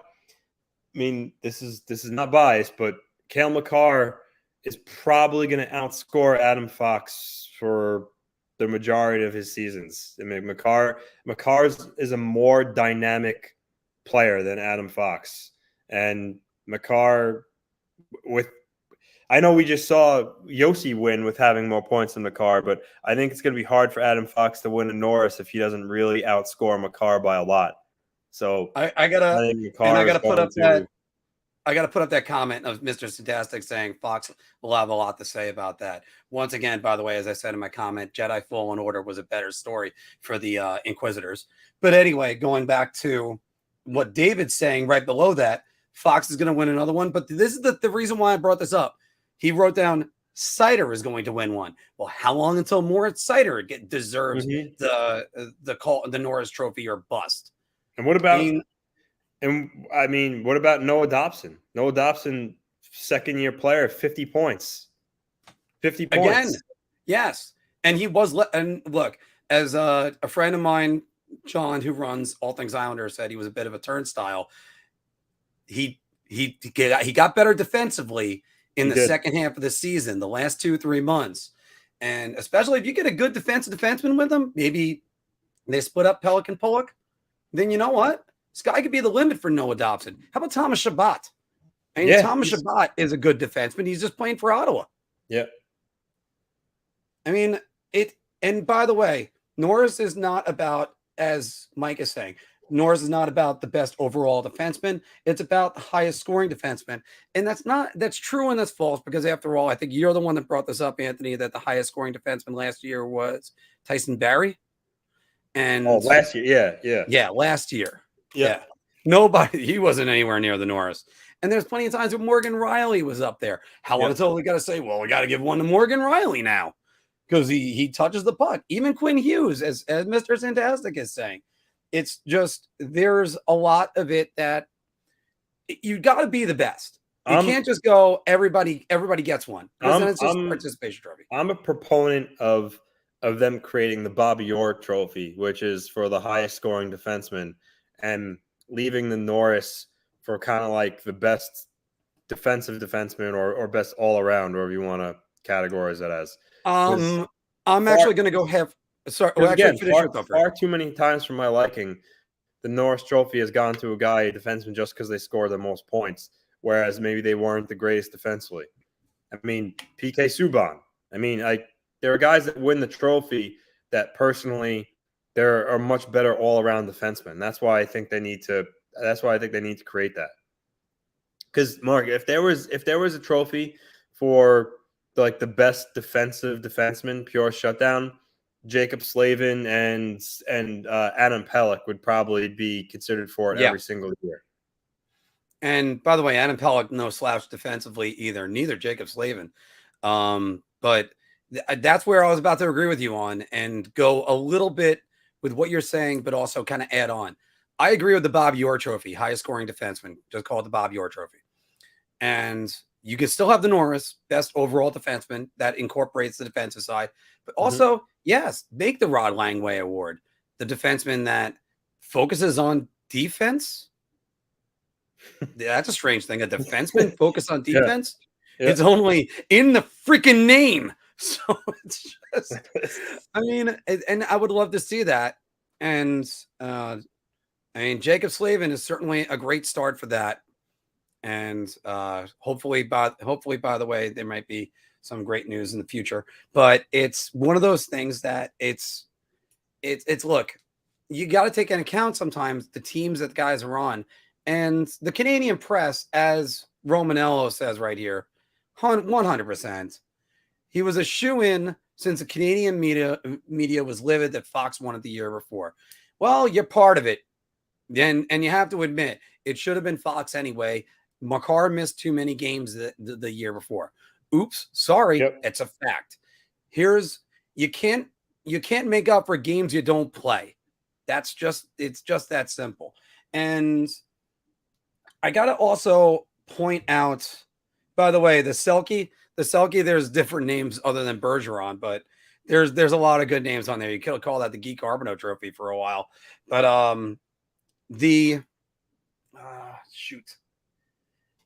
where was I on that? Oh, but it's sort of like Oscars. Just because you see a movie one time and you go, oh my God, how did that guy win? Here's the situation. Let me throw this one at you. Tom Hanks won for Philadelphia in 1993. I don't even remember anybody he was nominated against. That's how good he was back then. The next year, he ends up winning for Forrest Gump. And if you ever saw Forrest Gump, that's a guy that deserved an Oscar for that movie. There was another movie that came out that year, though. It was A Shawshank Redemption. And a lot of people still now go, oh, I can't believe we got lost in that Americana of Forrest Gump. In that year, Forrest Gump was the better movie. Shawshank Redemption go through the test of time? Sure. But you know something? In that year, he won it. And don't worry, Morgan Freeman, we all know how great he is. And he would eventually win for $1 Million Baby. And now the Oscars are totally worthless. So that's my other question to throw that one at you. Hey, wait. The Sean Stadler Trophy should be adopted. Oh, the Bob Gainey Trophy. By the way, Chris T, I love that one for the selfie. The selfie. All right, Sean, what would be the Sean Stadler Trophy? I'll wait for your comment on that one. Because by the way, we're in development to create the Appleys. And yes, I'm stealing that from Rick and Morty, but we're going to hopefully have an award show before the end of the year. But Anthony, here's a question David has for us. What would be the Mark Williams Trophy, the John Fikowski Trophy, and the Anthony LaRocco Trophy? That's a good question. That is a good question. Yeah. I think for the Mark Trophy would be something related to, most person likely to botch a name or misspell a player's name or something along those lines. Yeah. That's why I always try to get everybody to That's why I'll never have Jesse Puljujärvi on the show, because I'd be just so afraid of what you would call him or how you'd spell his name. It's only a matter of time until we get active players. That's because we're gonna do that. We're gonna do that. Yeah, Mark. I thought there was a certain Carolina Hurricanes player that texted me the other day. We might have one. We're just gonna have to wait to announce it, though. Yeah, I know. Yeah. We might have a good Carolina Hurricane. We'll leave our viewers in suspense of who that might be. But oh my God, the Mark Trophy would be called the Justin. Yeah. The Mark Trophy would be Best Relationship Advice Award. Oh no. All right. So I do like this one. The Phil Trophy would be the Angriest Rant Award. Oh yeah. I would call this the Patrick Nemeth sure. Trophy, definitely for sure. Well, the Anthony would be the Mohawk Award, or the Devon Taves Trophy. I said it right this time, people. Devon Taves. Yeah, it's like it does sound like he should be a male model with Devon, but still, who is that at the blue line? It's Devon. Good. Most controversial. You know what? I don't think Tony DeAngelo's a shoo-in.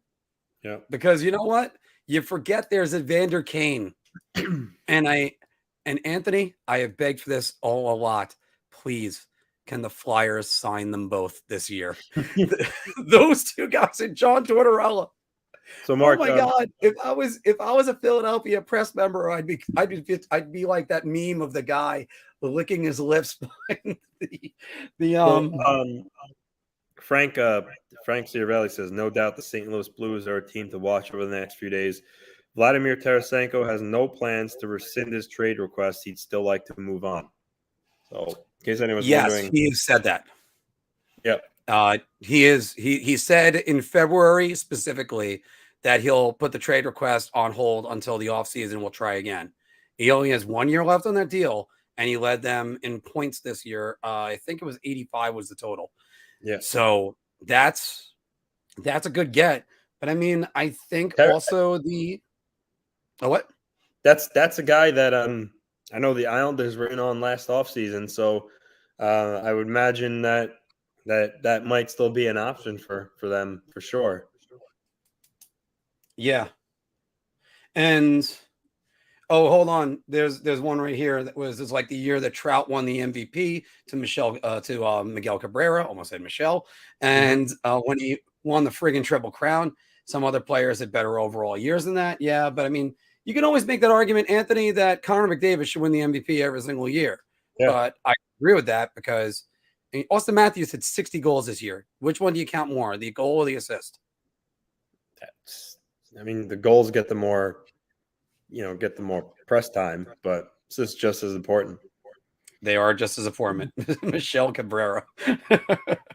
So I want to move on more towards some of the rumors, but now I don't know about you, but I was pretty much almost certain that Philip Forsberg re-signs with Nashville. But as we sit a week away from free agency, Mark, does he have any reason to re-sign right now, being he's so close to testing the market? I would say no reason to re-sign right now, unless it is to get the 8th year, which, by the way, he still will be able to get from Nashville no matter what. That's part of like the good thing. I know he has an affinity for Nashville and he wants to stay, but you know what? You got to see what the market's going to offer out there. There's a lot of teams with cap space, and I do mean a lot. Calgary is one of them. Like if Freddie Gaudreau wants to leave, what if they go after Philip Forsberg? Well, good thing Freddie Gaudreau plays for the Minnesota Wild and not the Calgary Flames. Damn it. Johnny Gaudreau. This is what happens when you say so many names. Johnny so Gaudreau. Many names got crossed up in your head. Oh, damn it. Johnny Gaudreau. All right.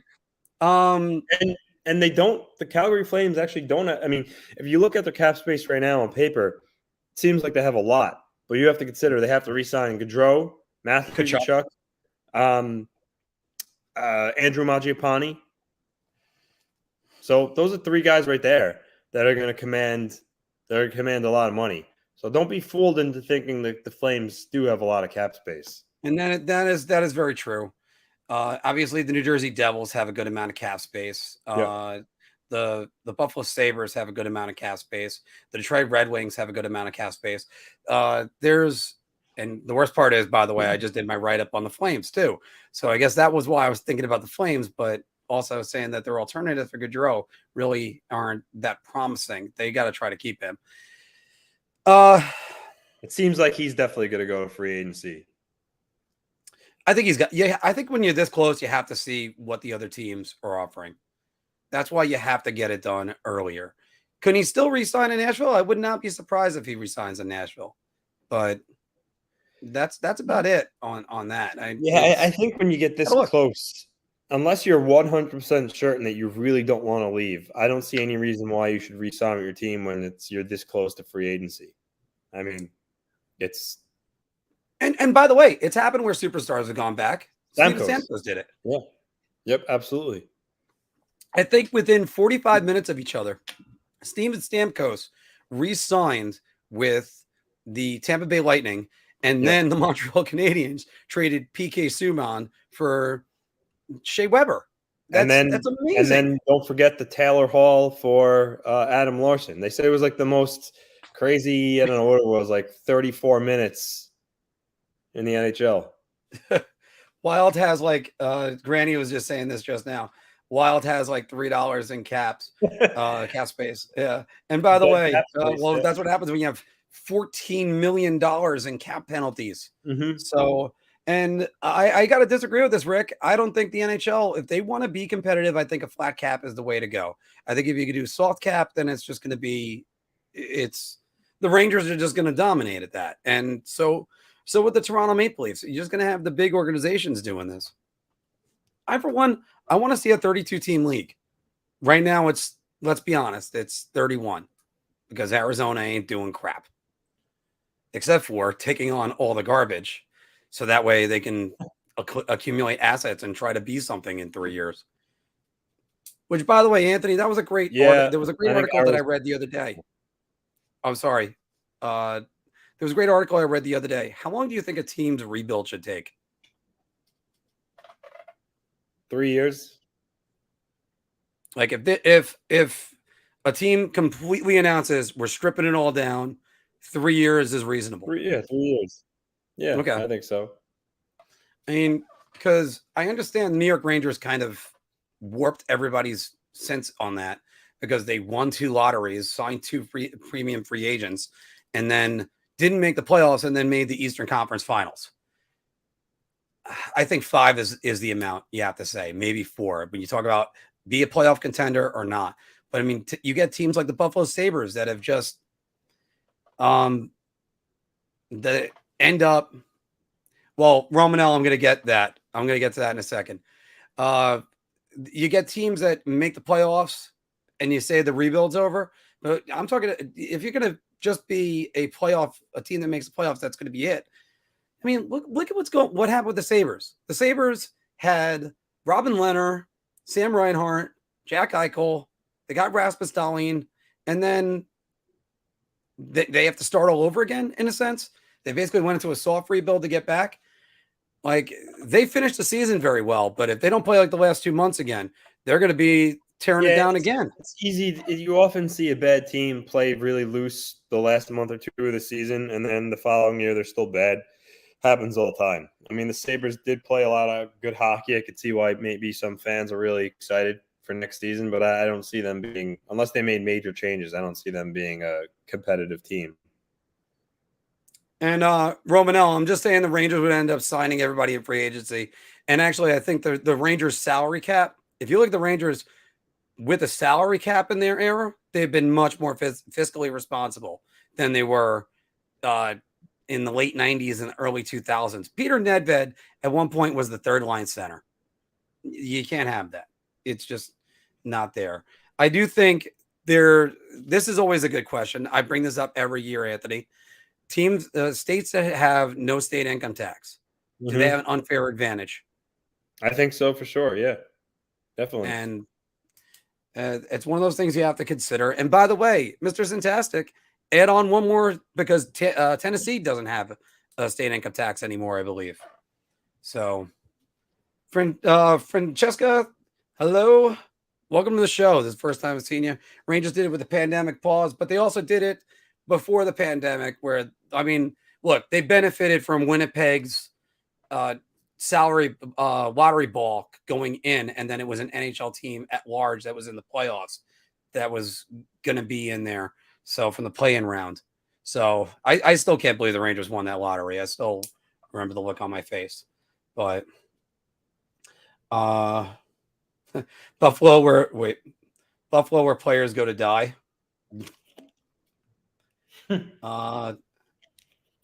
No team is able to keep their team together once they win. That is wrong. Well, eventually, because everybody starts picking on the winner. They want the winner. They just, hey, that guy knows how to win a Stanley Cup now. That's how it is.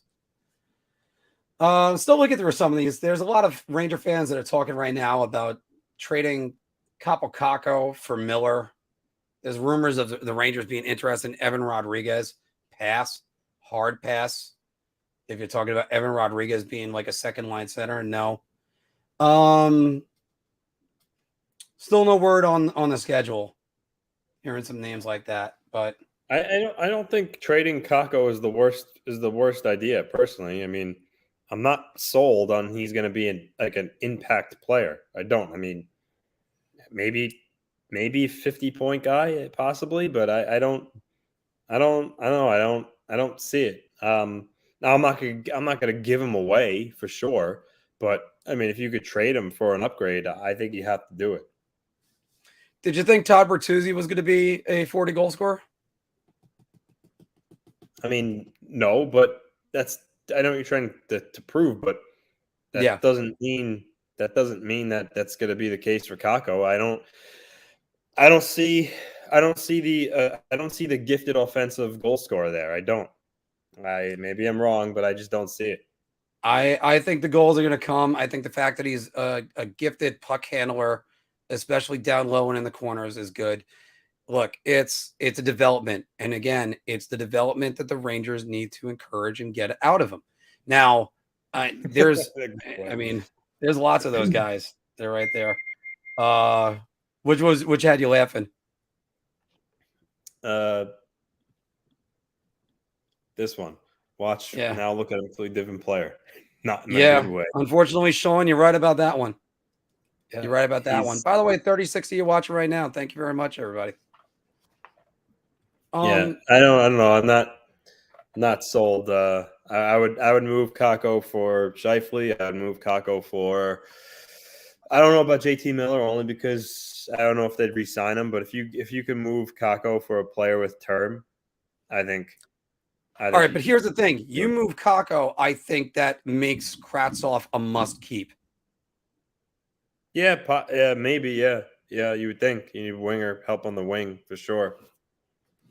And also, everybody, don't forget to smash that like button for us. But I think that's where it comes in. By the way, Anthony, we're talking about DeFore before. Is he projected to come up this year? Who? William DeFore? Well, I mean, he's not going back to junior, so it's going to be the NHL or Bridgeport. And he said he's going to do all he can in camp to impress and make the team. So I love when guys say a comment like that. My guess is he's going to end up in Bridgeport to start the year. I mean, unless he completely knocked the socks off of Lambert and Lou in camp. But I think he's going to start the year in Bridgeport along with Ratu, and I think they'll probably be Bridgeport's top line and let them develop. So no reason, despite the year that he had, it would be a mistake to rush him just because he won all those accolades. I think it'd be a mistake to throw him into the fire right away. I think he should be in Bridgeport for a year. Yeah, and by the way, as I announced at the beginning of the show, we are also broadcasting on Twitch today, and we're broadcasting at a full 1080p. So you get to see our beautiful faces in full 1080p today. So, and I mean, some of us more better looking than others, but I was originally to point to Anthony. I'm like, no, I'm not a bad looking guy either. But no, I mean, Kako, as what music is saying, by the way, is that Kako is sort of like my golf game, and you're confident. You're firing every single drive right down the middle and making every one putt. But the problem is, but there's also this. Yeah. Number 2 picks should have almost immediate impact by year 3. He's not even close to what he could have been, which should have been a minimum of 40 points. Chris T, you're right about that one. And part of that has to do with the fact that the Rangers were not really rebuilding. Let's be honest. They weren't. They were sort of rebuilding when he first got here, and then they jump-started that rebuild again the next year. And, Kako should have never been taken off of power play 1. That's my opinion. And David Quinn did numbers on him. And I know, I mean, the comment right below this, Scarecrow is the polar opposite, but this one. So he's right, though. If you hold on to Kako, Mark, I'm telling you, if you hold on to him, and he has another year like he had this year where he doesn't do much, now he's not worth much at all. That's just the fact. Now you're talking 4-year player, still, failed to hit over 38 points or whatever it is. That's ugly.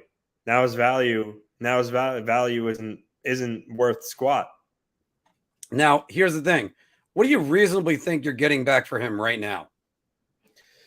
But he's still not going to return an elite player by himself, but at least he's still at that point where, he has some value to be a decent sized chip in a trade.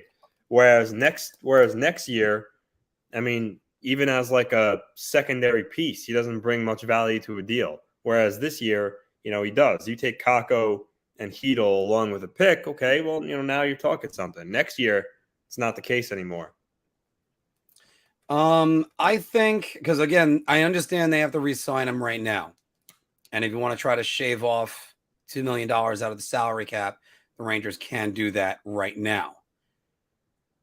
But I am telling every Ranger fan, if as soon as he's traded, let's say the Rangers trade him for JT Miller, who is rumored to be going back to the center ice position in Vancouver. And they then trade him for JT Miller, who becomes the Rangers' second line center. JT Miller next year will not be putting up 99 points as a New York Ranger. Fact. So let's get that one out of the way. Then every Ranger fan watches Kako go off in Vancouver to a 30-goal season. And the first thing they're all going to say is, oh, we should have kept Kako. Well, guess what? If you're gonna trade Kako all along, you should have kept Buchnevich. because Buchnevich is the one that just hit 30 goals. The reason why you dealt these guys is to open up opportunity for these young guys. I keep going over and over on this, and it feel free. Anybody that disagrees with me, throw it down in the comments. Say, Mark, you're wrong. I love putting up the ones that say, Mark, you're right. They're a lot more fun. But it's just, if you do this, that's what you have to do. You have to play these guys. And if you go get a Patrick Kane for absolutely no reason, you should trade Lafreniere and Kakko. And if you get Mark Scheifele, then and you never play him on the first, you don't play him on the first team power play, is that going to make him happy? Because now he's just a second line guy. Is he one of those guys? I don't know if he's going to be happy with that. There's a lot of those questions. That's why I don't think the Rangers. And by the way, Sean, thank you very much for joining us both on Twitch and on Facebook. You're the first comment we've had from Twitch, so thank you very much. But the one caveat I'll say to maybe I'll make in terms of the Rangers keeping Kakko is that he's not going to cost a lot of money, and the Rangers don't have a lot of cap space. So keeping him, being that he won't cost much, will be cost effective for them on the cap. But that's really the only positive I could make about the Rangers keeping Kakko for this year. Again, it's one of those things. You need to get guys that are going to be satisfied in their roles. And where are you putting guys on? There's only one spot open right now on the Rangers' #1 power play unit, which plays, as I keep saying, 90 seconds worth of power play time. So power play 2 is next to useless for the New York Rangers. They got, I believe, 2 power play goals from power play 2 in the playoffs. And I think they were both from Frank Vetrano. So that's one of those, that's a huge problem. Either you got to reduce power play 1 and build a power play 2, or you got to worry about power play 1. Again, where I'm getting at with that is you don't need to be building up your second unit to be an all-star lineup. You don't need a Nazem Kadri. What you need is somebody to take Mika Zibanejad away from the top unit occasionally, and that's only going to increase his production. I think Mika Zibanejad is a little bit miscast, sort of like Moses Ingram as a bad guy in the Obi-Wan series. Bringing that up again because it's just like, sorry, the big bad guy is Darth Vader. That's the one you have to worry about. So again, it's just as far as it goes, the Rangers should be focusing on lesser known guys because again, we can go around in circles, say we need a 2C, but we don't want to trade for a 2C because you want to give people a shot. Getting a chance in the NHL isn't a thing. Yes, but also, then why are these guys on the team? Trade Lafreniere, trade Kakko right now. Either Lafreniere, here's the thing, you're blocked. Alexei, you're blocked. We're on the right wing. That's what it is. They can't trade Panarin. They can't trade Kreider. Not for another 2 years on Kreider, and definitely not on Panarin. Guys, it's where they have with assets. And again, everybody, feel free to keep on. Oh, hey, we got a second comment. Sadly, Riva is getting her own spinoff. I have no idea why. She's not even a great character. But again, look, I keep going through this because the Rangers have to be better 5-on-5. Having Ryan Strome, he's not a good 5-on-5 player. Andrew Kopp was pretty good, but again, I'm not sold on him being a 5-on-5. The kid line was very good 5-on-5. So and the fourth unit, especially when they had Tyler Mott, they were a good 5-on-5 unit. If the Rangers are better on 5-on-5, they're in the Stanley Cup Finals. And the funny thing is, you go a year before that, or possibly the 2 years before that, I could reverse that opinion about the Islanders. The Islanders, if they were better on the power play, would be playing in the Stanley Cup Finals and winning one.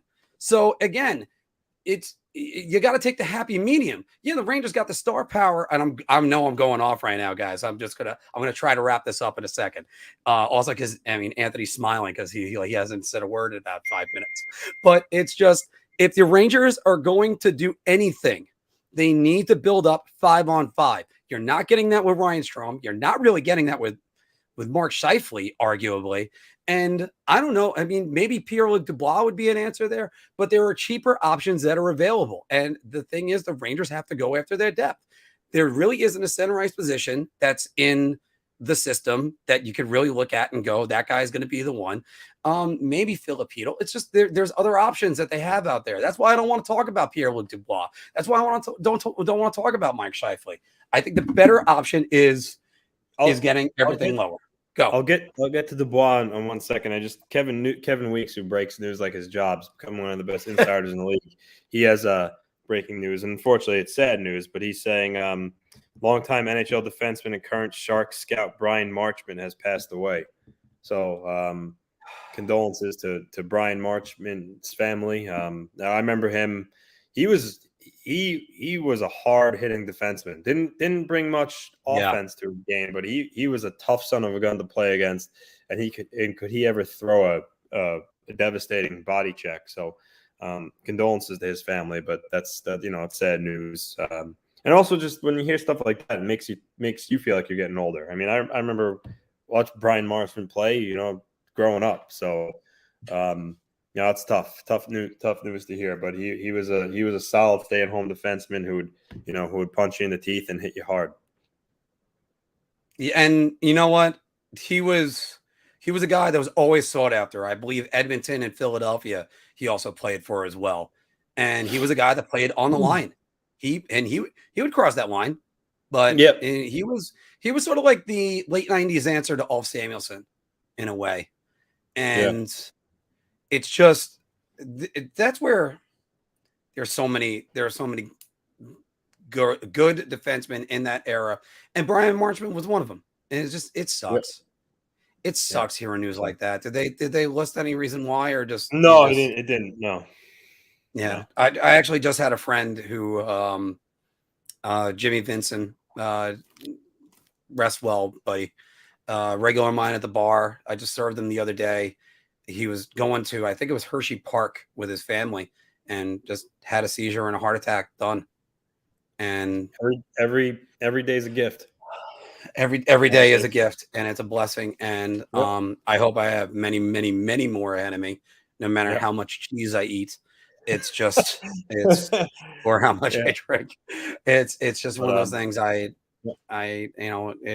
is a blessing, and I can't wait for that. So, but getting back to what we're talking about, Dubois. I mentioned earlier, if I were the Rangers, I don't know if I want Dubois. Like I say, not really a player kind of thrilled with. I honestly think that, getting Vinny Trocheck, I think, could be a good fit for the Rangers. I don't see why they just wouldn't spend their money there.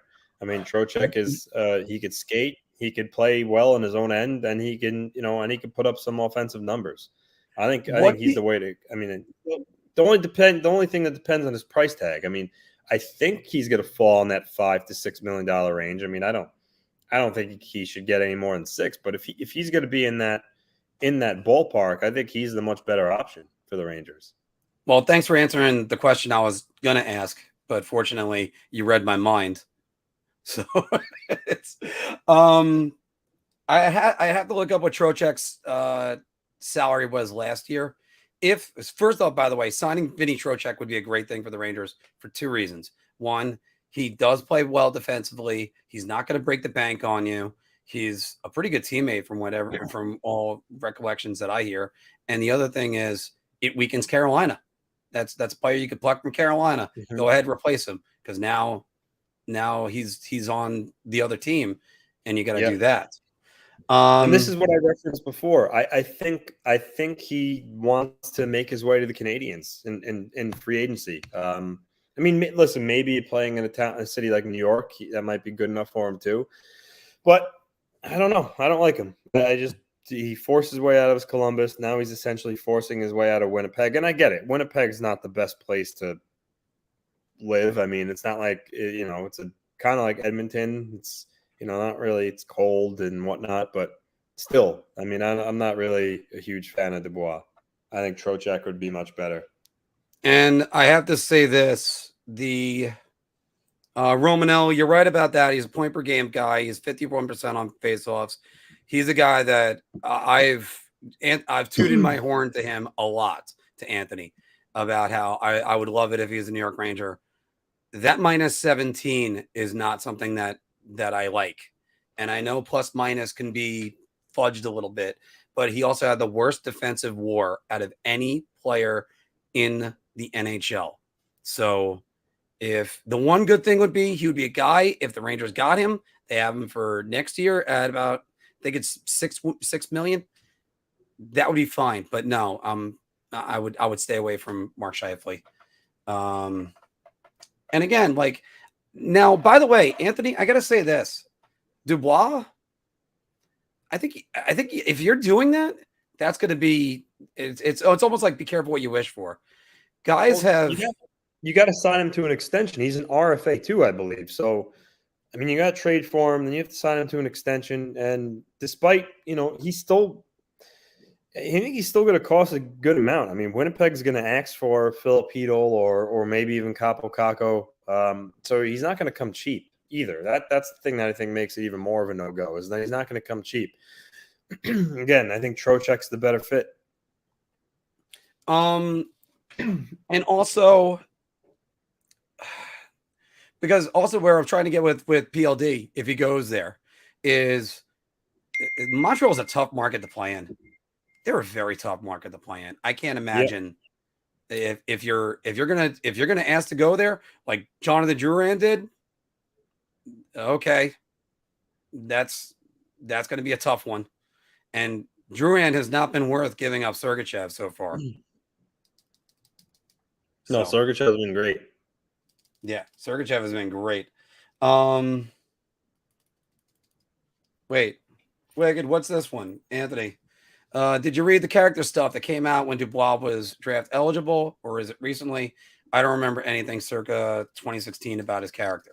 No, I don't remember it either. I just remember when he acts out for Columbus. I remember there was one shift. I remember it was all over like social media where like you could tell like he just literally stopped skating. Like I think it was one of the last couple of games he played for Columbus before they traded him. It was just embarrassing, and just the way he handled it. I did not like it at all. Rubbed me the wrong way. I know Torts was a little bit vocal about him before he left. And like I said, now doing it again, like you're 2 years away from unrestricted free agency, and you're already telling your team that you're not. Listen, I also, on the other hand, I mean, I respect that he's being open about it and he's not, hiding his intentions, aka some unknown players that screwed some certain teams in the past. If you catch my drift, he's open about what he wants to do, but still, it's just, to me, it's basically him just saying out he wants again. And for a young player to kind of ask out twice from his team, that's some red flags for me. So I'd stay away if I was the Rangers. Which, by the way, I Stay Away, great song from Alice in Chains. So one thing I would have to say, and I worry about stuff like that. Now, by the way, there are just certain markets, certain guys are going to have trouble with. If you're from Toronto or the Ontario area, and you play for the Maple Leafs, you're going to have trouble. I don't think it's a big surprise to me that the biggest stars in the Maple Leafs in the last 20 years was a Swede and an American. That's where you want to say 2 Americans or 3 Americans. You still got Kessel and Van Riemsdyk to throw in there, not just Austin Matthews. I mean, Mitch Marner, I'd have to look where he's from. I forgot where it was, but Justin Chains would be my cover band for Alice in Chains. But I mean, that's something that you'd have to consider, right, with that, Anthony. And I think it's difficult when players go home. Now, Rick, you're right about that. New York, not much of an easier place to play than Montreal. But here's the thing in New York, you can get demands, but you could also get lost. Here's the great part about certain free agent spots. The Islanders have now made them more desirable free agent destination, but is the microscope on you on the Islanders now? I don't know about that one. I mean, you might get a spattering of booze, but I think it's going to be a lot less pressure than playing at the Garden, even though there's a win now philosophy there. What do you think, Anthony? No, I agree with that. On the Islanders, you're not going to be heckled on the street and stuff, when seen, and you're not going to be under the microscope all the time. It's a big market, but it's more low key. And I think a lot of guys who played for the Islanders, the reason why they love playing for the team is that, Long Island, again, you're not recognized on the street, by everybody, and you can kind of live life anonymously. So that's a positive to playing on the island. Whereas in the city, I mean, in the Rangers, you don't really get that too much. But no, listen, we'll find out what happens in free agency. I think the Islanders are a destination now because of the new building and the ownership, and we'll see. They haven't really tried for the top free agent since Artemi Panarin. So we'll see. We'll see what happens this year, being that they are in that game. But Ledecky wants to go big game hunting. Yeah, he does. Yeah. So right there, that's there with that. But again, like in New York, if you're bad, you'll get booed. Yeah. And then we're going to move on to the Mets, the Jets, the Islanders, the Giants, something else. Yeah. In Montreal, they're going to talk about you all year. Yes. Don't go to Tim Hortons if you had a bad shift. So that's, oh, Scott, come on. Look like a fat Superman? No. Would you call me a fat Superman, Anthony? No. Besides, I'm also wearing my Spider-Man shirt today. So Mark, question, if something, because it's this time of year, if something breaks, are we gonna hop on and talk about it, or wait for the next day? Like, for instance, if we sign off here and 2 hours from now, the Islanders and Rangers swing a trade, we gonna we'll jump right back on.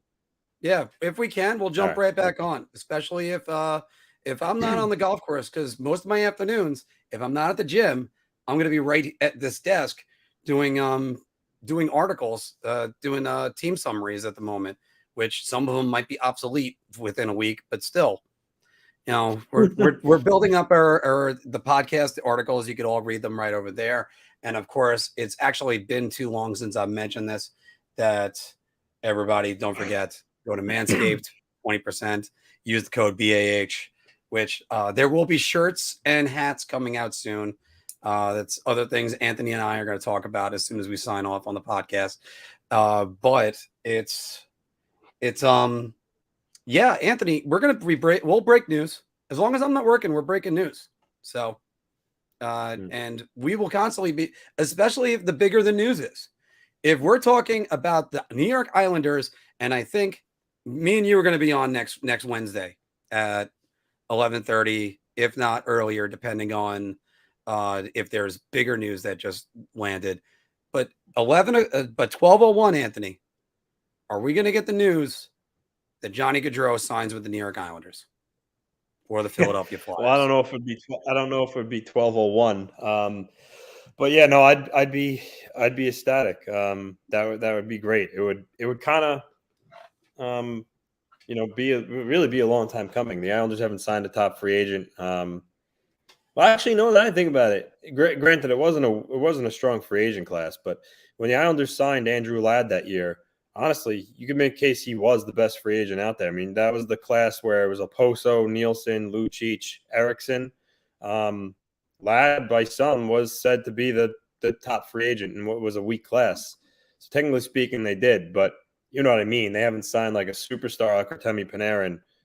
We all know how that played out in a long time. So if they signed, Philip Ford, I don't know where Panarin went, or if he did anything in the playoffs. That would be great. That'd be great. I've got to say, and by the way, Romanello, the tax situation is as much of an issue as the living situation. There's a ton of former New York Islanders that still have their homes here because they love living here so much. Vladimir Malikov is one of the ones that come to mind. And I'm not just talking about the legacy guys, but I gotta say, that was a weak free agent class. And if you remember, by the way, who the top defenseman was on the market, arguably top player, that was Kevin Shattenkirk. Yep, it was Kevin Shattenkirk. And Rangers didn't do much with him in that. So, oh, my buddy Scott is killing me right now. Anthony, explain why Mark is bad at golf. Well, actually, I'm shooting in the 90s now. So there you go. And the 80s.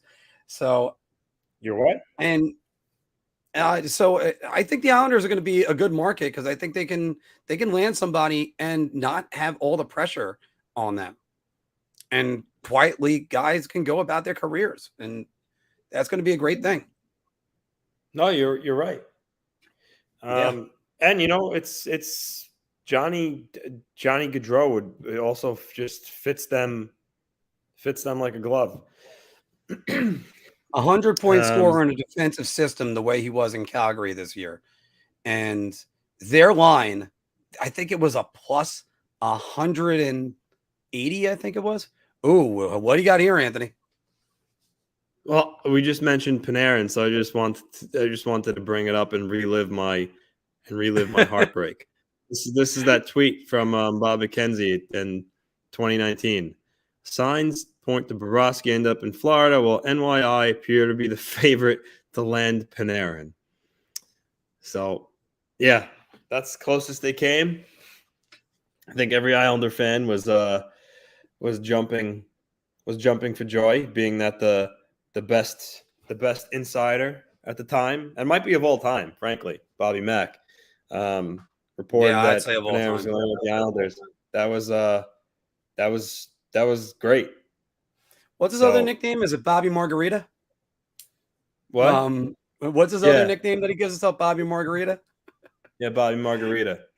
You're talking about one of the most well-liked guys. And if you haven't seen Bob McKenzie's guest spot on Letterkenny, that's even funnier. It really was. I actually might watch that at the end of this, just for the sake of doing that. But so Wicked's been saying this. And by the way, before I go to Wicked, let me go to David just so I can prove it to everybody. Where does Puljujarvi end up? See, I can pronounce names since Edmonton is shopping him. It's a tough one. I mean, he's a guy that I think a lot of teams could be interested in being his cap hit and whatnot. But I could kind of see him fitting anywhere, really. Wicked saying Dave Pagnotta concerned me about this offseason.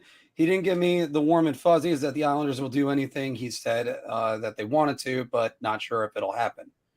What do you think? Well, I mean, I think a lot of that's because Lou Lamoriello doesn't divulge like any information. Like there's literally nothing that comes from him. So I think when there's like radio silence from him, you kind of just assume that maybe nothing will happen. But I can assure you, Lou Lou has a lot of stuff going on, and just because he doesn't let it out doesn't mean that they're not going to do anything big. So I really wouldn't worry about it. I mean, would I be shocked if they didn't do anything crazy? No, but at the same time, I'm not.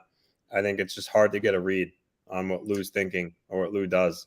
But to be fair, at the same time, Dave Pagnotta in his top free agent ranking, he has when it says teams linked to, the Islanders are there under Forsberg and Gaudreau, etc. So I think they're in on a lot of things. Just depends on how much cap they move. Now, and you have to say it whenever anyone says it, to be fair. Anyway, also, this is Scott who runs Blue Shirt Nation. Check out his page on Facebook. Richie's weighed in. Artemi Panarin, 96 points and only 22 goals. Buchnevich, 30 points, 76 points, 30 goals. Also, keep in mind, different roles on different teams. And also, Buchnevich was playing with Tarasenko, who was carrying that line. Panarin is the one that has to carry the line for the Rangers. So I also think, and you hope, there we go. I know. Sorry, I just wanted to click that one. Like, obviously, I think naturally as a Ranger fan, you wouldn't want to see the Islanders get someone like Gaudreau. But at the same time, the Rangers have a rivalry in New Jersey, and New Jersey in the same division. So why would you hope Johnny Hockey ends in New Jersey either? I know. I would have to say that I hope Johnny Hockey resigns. I think if you're a Ranger fan, you don't want to see Gaudreau on the Islanders or the Devils. Frankly, nope, I mean that's not just a single one my of them. opinion. Huh? No, there's no for a Ranger fan. There's no happy ending with how Johnny Gaudreau ends up, because he's either going to there's one happy ending. He's either going to the Islanders and helping them compete again. The Islanders are going to be good again very quickly. I wouldn't be surprised if they make the playoffs next year. The Devils, who could help them compete, and I wouldn't be surprised with Johnny Gaudreau if they make the playoffs again next year. And that I kind of disagree with. I mean, Hughes, Hischier, Alexander Holz, who's their top prospect, is going to be really good. They have the Dawson second Mercer. overall. Yeah, they have the second overall pick this year. Mercer, Jesper Bratt, who is an RFA at 74 points. Unbelievable season out of Jesper Bratt. Yeah, if the Devils get a good goaltender, and can improve their D, I don't know. If you add Johnny Gaudreau to that roster, I'll tell you right now. Anytime soon. I'll tell you right now. This is a prediction I made both in the article I wrote up about the Devils, as well as I said it last week, and Phil kind of raised an eye when he said it, and you're probably going to raise an eye on this one. The Devils get a goaltender. If they don't come out of the gates good next year, there's going to be a quick hook on Lindy Ruff. Yes. Absolutely. And especially, I'm surprised Lindy Ruff has managed to stay on, to be honest with you. But that's about it with that. So hopefully it'll happen. I mean, not that it'll happen. I'm not rooting for him to lose his job. That the Devils can be good again. But look, there's going to be teams in the Metro Division that are going to be falling off, and the Devils, as well as the Islanders, they're certainly going to come back there. And Rick, you're 100% right. By the way, Marcus tennis elbow. Thanks, Scotty. This, by the way, is BSN. Go ahead, follow. We are BSN. But speaking of Jack Hughes, there's another eligible Jack Hughes in this draft coming up, right? Yes, and that's the brother, right? Yep. That's the youngest brother, or is that? Sorry. No, they're not related. Right. It's just another guy named Jack Hughes. Oh, then please, Jack, you should change your name to John. There's too many Jack Hughes. I thought there was another brother that was in this draft. You totally forgot Luke Hughes. New Jersey drafted Luke Hughes. I mean, he's going back to Michigan, but that's another great piece. I mean, Luke Hughes was amongst the leaders in scoring on Michigan as a freshman. Telling you, the Devils. Lauren, thank you for coming in as soon as I screwed up a fact. If the Devils had Gaudreau, they're gonna be looking good in the next couple of years. Very good. And I know, and as Rick says it though, if is a very small big word. So to say this though, the only happy ending would be if he ends up on the Flyers, because then it's going to be, oh, look at all those points he's getting. The Flyers can't keep the puck out of their own net. No, as a Ranger fan, the Flyers are going to be a better team next year under Tortorella anyway. As a Ranger fan, you don't want to see Gaudreau in Philly either. You got to hope he re-signs with Calgary, or he signs with someone else at West. Yeah, so it ain't happening. I don't know any other dark horse that's going to be in there. I really don't. I think it's the Flames or a team in the Metro. Personally, that's where I think he goes. I mean, the only reason why New Jersey would be a factor or a good factor for him is maybe they won't be that good right away. But that team wants to get and again, no offense to Lindy Ruff, guy's had a great coaching career. But I also can't look at his help look at his coaching career and start thinking, were you just a good coach with two really good goalies? If you take away Ryan Miller and Dominik Hasek, is he really that great of a coach? But that's what it is. And Lauren, the Ranger fans know all about Torts, but don't forget, he did lead the Rangers to a number 1 seed in 2012. And yes, he can wear on his players. But in his first 3, he's one of the coaches. His first 3 years, man, can he coach? But lots of guys are like that. Pete DeBoer, Torts is dead to me. Pete DeBoer is another one that comes to mind. First off, Anthony, this is the comment from my friend. Again, this is from Scotty saying he tried to fight with me about this, that a New Jersey pizza is better than New York pizza. I'll go, no. New Jersey pizza is like if New York pizza was just cursed by a vindictive wizard. That would be what New Jersey pizza is. Well, you guys are better at some sandwiches. That's about it. To be fair, I actually haven't had a sliced pizza from New Jersey, so I don't know. But you can't really beat Long Island. I mean, the pizza on Long Island is outrageously good, and it's good in the city too. So, Yeah. Again, I'm going to agree with AZ right here when he says that New York center options should only be Vinny Trocheck or maybe Zach Austin Reese. I'm saying, yeah, Trocheck, I think is a good option for them. He could play the second line center if Hedl actually took the next step. He could go bump down to the third C slot. So I think Trocheck would be the way to work. And Francesca, you're right about that. It took Kreides years to recover from torts, but also it took Kreides years to develop because of, I mean, first things first, he didn't get the front of the net on the power play with Ryan Callahan there up until about halfway through the 2014 season. All this talk about pizza now is making me want to order a pie. Guys, we're going to do about another 10 to 15 minutes. So yeah, that's fine. Hey, Mark, not NHL news, but Baker Mayfield has been traded to the Carolina Panthers. Wow. Yeah. So does that mean Deshaun Watson doesn't get suspended? I don't know. I mean, I would think. That's where I'm kind of going, wait a minute. You traded away your starting quarterback as of right now, your starting quarterback for a guy who, I mean, he might not have a quarterback now. That's unbelievable. It's I can't believe that you would do that, especially while there's an open case from the league to suspend him for a full year. That's just stupid. And then this is how organizations get wrong. Oh no. By the way, these are some fighting words. Also, New Jersey bartenders are better than the ones on Long Island as well. Oh no. As the Kembe Mutombo would say. All right, but wait, Lauren. Yeah.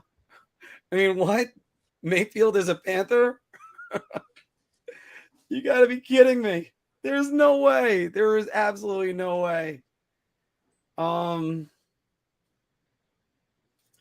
Yeah, they're far apart on a contract extension, but they still have another year. And Vancouver should just pony up money. Vancouver spends. I don't understand what the problem is. Rick, the Rangers should sign Corey Perry. Then we're guaranteed to lose in the Stanley Cup Finals. Would you take that? Anybody? Actually, go ahead, guys. Comment below since we're going until about 2:40 right now. So that's another 5 more minutes. Would you take the Rangers signing Corey Perry and losing in the Stanley Cup Finals?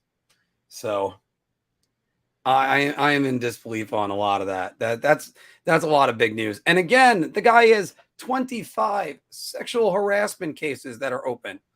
25. One is too many. So best ever New York bartender was Brian Flanagan. Not really, because he stopped to do poems instead of serve me the freaking drink. Panthers now have the first and the third overall pick from the 2018 NHL draft, playing quarterback for them. That's ridiculous. That is very ridiculous. That's stupid. Rick, the Rangers aren't trying to lose in the finals. Yeah. Hey, Anthony, would you take Corey Perry on the New York Islanders right now if it meant you lose in the Stanley Cup Finals? No. Yeah, maybe. But you'd be in the Stanley Cup Finals. Watch him sign with Colorado, and then they lose. Yeah, and you know what, Lauren, yeah. By the way, stay in touch with us, Lauren, because we might have some big news for you coming up in the next few weeks.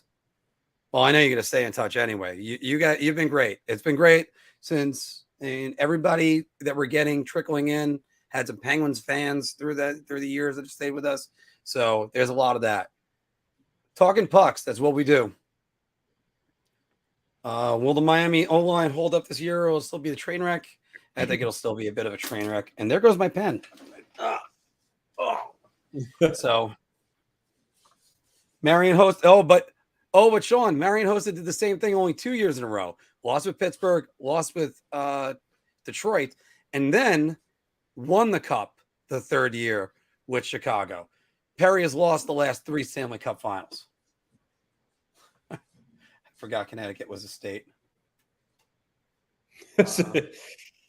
Yeah, Evander Kane's an interesting one. I want to see where he lands. I think he proved himself in Edmonton. He played really well. I think there will be a lot of suitors for him.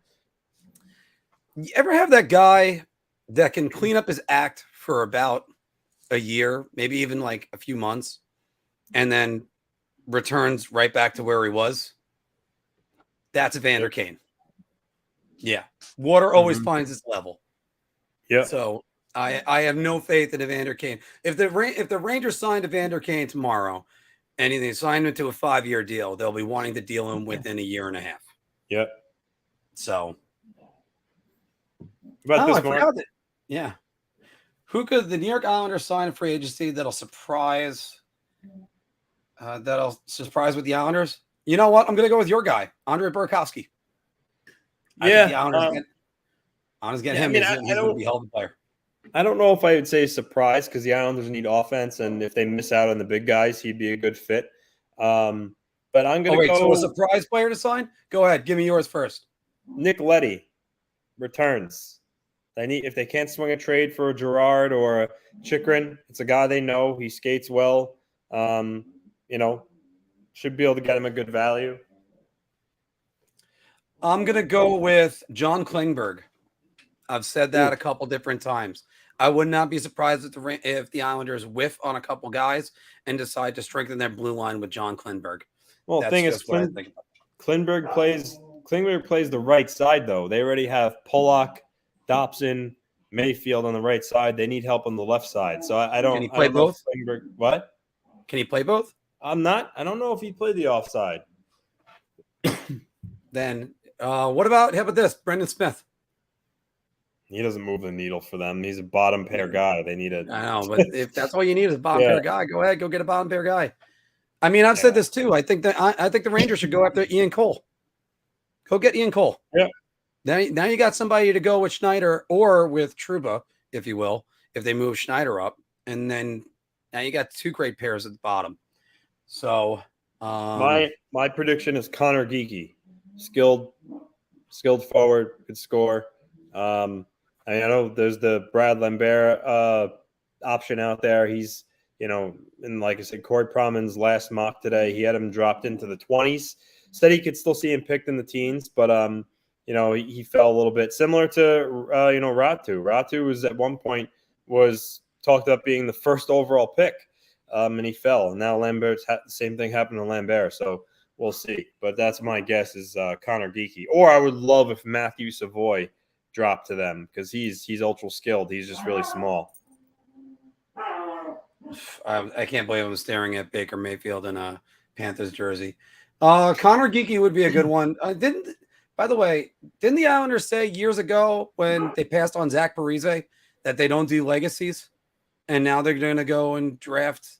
Well, first off, they were trying to draft Eric Nystrom, if I remember correctly, right after that. They were trying to move. Well, I don't think that's why they passed on him. I think Milbury and his team were infatuated with Robert Nilsson. And I mean, turned out to be a bad pick. Which is a bad. It wasn't a bad pick. Nelson ended up becoming Ryan Smith. Yeah. And at least you could say that. For the this J Fresh Hockey has got Dennis Venisov, goalie. All right, I don't see the Islanders taking a goalie in the first round. No way. No, absolutely not. And it's got Connor Geekie going all the way down to 20th. I'm sorry, I'm not buying into any of that. This one's got Shane Wright falling to 4 too. Yep. I will say though that I would really consider trading that first overall pick for Alex DeBrincat. I mean, because there's no guarantee you'll land Forsberg or Gaudreau in free agency. And DeBrincat, in my opinion, is one of the best players available when you consider all avenues, free agency and trade. So if they could move a first, the 13th overall, and Anthony Beauvillier or Oliver Wahlstrom in another piece, I would jump on the DeBrincat train for sure. This guy does not have Brad Lambert getting drafted in the first round at all. Yeah, I don't think he'll fall that far. I don't. And which Savoy you got there, Lauren? Is it Matthew or is it Ricky? Because again, I'm looking at this one, and Matthew, they could say, going to the Sabres, and Ricky going to the San Jose Sharks. So that's one thing you look at. I mean, sometimes you look at that, and that's why tomorrow night's going to be fun. I think we're gonna have moves on at the draft. I hope. Who would right there? Who would you rather have in general? Trade for DeBrincat or sign Johnny Gaudreau? Trade for DeBrincat. Yeah, I think the Islanders need I think they need a finisher more than they need a setup guy. Because Barzal he's the facilitator. So you would need that quick shot from the right side, and that's what DeBrincat is. The left side, and that's what DeBrincat is. But don't sell Gaudreau short. Gaudreau scored a lot of goals. Oh no, I don't. He could do both. He could do both, but I think it would be another. I think it would be another one that I'd go with DeBrincat, younger and at the moment cheaper. So there you go with that. Really quick, we got a couple more of these that we're gonna do. What do you think? I gotta blow my nose right now. What do you think Drury might get for Georgiev? I don't think that much. I mean, no. I think 4th round pick might be the best they get for Georgiev. Remember, that guy had an 898 save percentage. That's not good in today's NHL. No. I am not pronouncing that name. Miroshnichenko? Yeah. Sorry, everybody. Allergies. Also, I thought I hit the mute button. I did not. So, yes, we touched on this before, Alexander. Very, very sad news. Yeah, a guy that we had. Yeah, Lauren, you got Matthew Savoy. By the way, yeah, Dylan Guerin's going to be up with the Rangers soon enough. What do you think about constantly going back to Fenway? I mean, try something new, but I'm not surprised. But also, it's the Winter Classics. So they're going to go with the most bankable thing. Yep. That's just what they're going to do with that. And that's where the Stadium Series comes into play. Because if you got the Stadium Series, then you can we're going to see a West Coast one. We're going to see Seattle, Vancouver soon enough, everybody. Yeah. That's one reason why Seattle exists. Because immediately you have the rivalry with Vancouver. But yeah, it's going to be one of those. It's going to be one of those the things that you go with the bankable one, and then it'll eventually be the extra stuff. All right, so guys, we're gonna call it off right there for today. You guys are great as always. It's fantastic us being in 1080p and doing this on Twitch now for the first time. So now we have subscribers on Twitch. So everybody, thanks very much for joining us today. We will see you soon. We'll see you tomorrow night. We will see you tomorrow night for the NHL Draft, and we're going to do a live special. And I'm going to figure out exactly what happens when I have to do shots. I might just be drinking some Labatt's tomorrow night. That might be one thing. All right, guys, thank you very much. And Alex, thank you.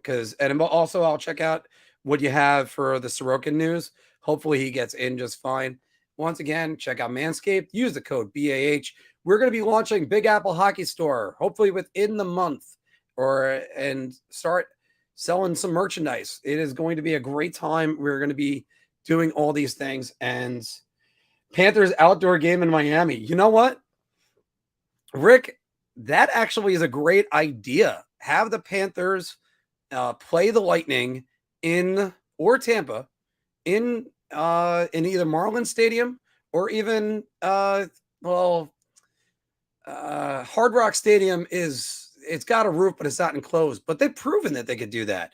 They did an outdoor game at Dodger Stadium. It was 68 degrees. Imagine going to a Winter Classic outdoor game or an outdoor NHL game in a t-shirt and shorts. That would be great. NHL schedule should be released. We're hearing as late as the afternoon. It might be there. Yes, it has a canopy. I was there the last time back in 2010 for a Sunday night football game between the Jets and the Dolphins, and that was long before the canopy was there. They were talking about getting the canopy in there back when there was the Zika virus that was going around. So, and Romanella, Connecticut pizza for the win. Absolutely not. I think the worst Long Island pizza is still better. The one thing I do have to say, though, that I can't believe was that that I was in New York, in Las Vegas, and I was at the pizza place that was there. It was late night. I was wanting some pizza, and I walked up to the guy. I went, "Yeah, can I get a slice of pepperoni?" And they had the Sicilian that was right there. I'm like, "Can I get a slice of Sicilian?" He looks at me and goes, "What?" I go, "Sicilian." "Yeah." Oh, and I pointed to it. And he goes, "Oh, you mean the cheese?" It's like, no, it's Sicilian. It's in New York. That's the way Sicilian is made. That's how I know it's that. So can't help but just the Trop is an indoor arena too. That would actually be pretty good. And by the way, Romanello, they did do that. The Trop was actually the Thunderdome where they used to host the Tampa Bay Lightning games. I think they had like 24,000 people for one of those games. It was amazing. That's actually where they used to do it originally. So imagine going back there, But again, that's what makes it great. You could put this game almost anywhere now, especially. So, and it's not just all the other stuff out there. Guys, again, thank you very much. We have so much news we have to tell you guys that is going to be coming along soon. And for our fledgling podcast that's going on, about 2,200 subscribers right now. We're looking to get more. We are looking to keep on growing. And don't forget, check out the written reviews that I have that are going on everywhere. And always look for the shorter segments. Share us with everybody that you can, because we're getting bigger, and it's only the beginning for us. So thank you very much, and we will see you soon.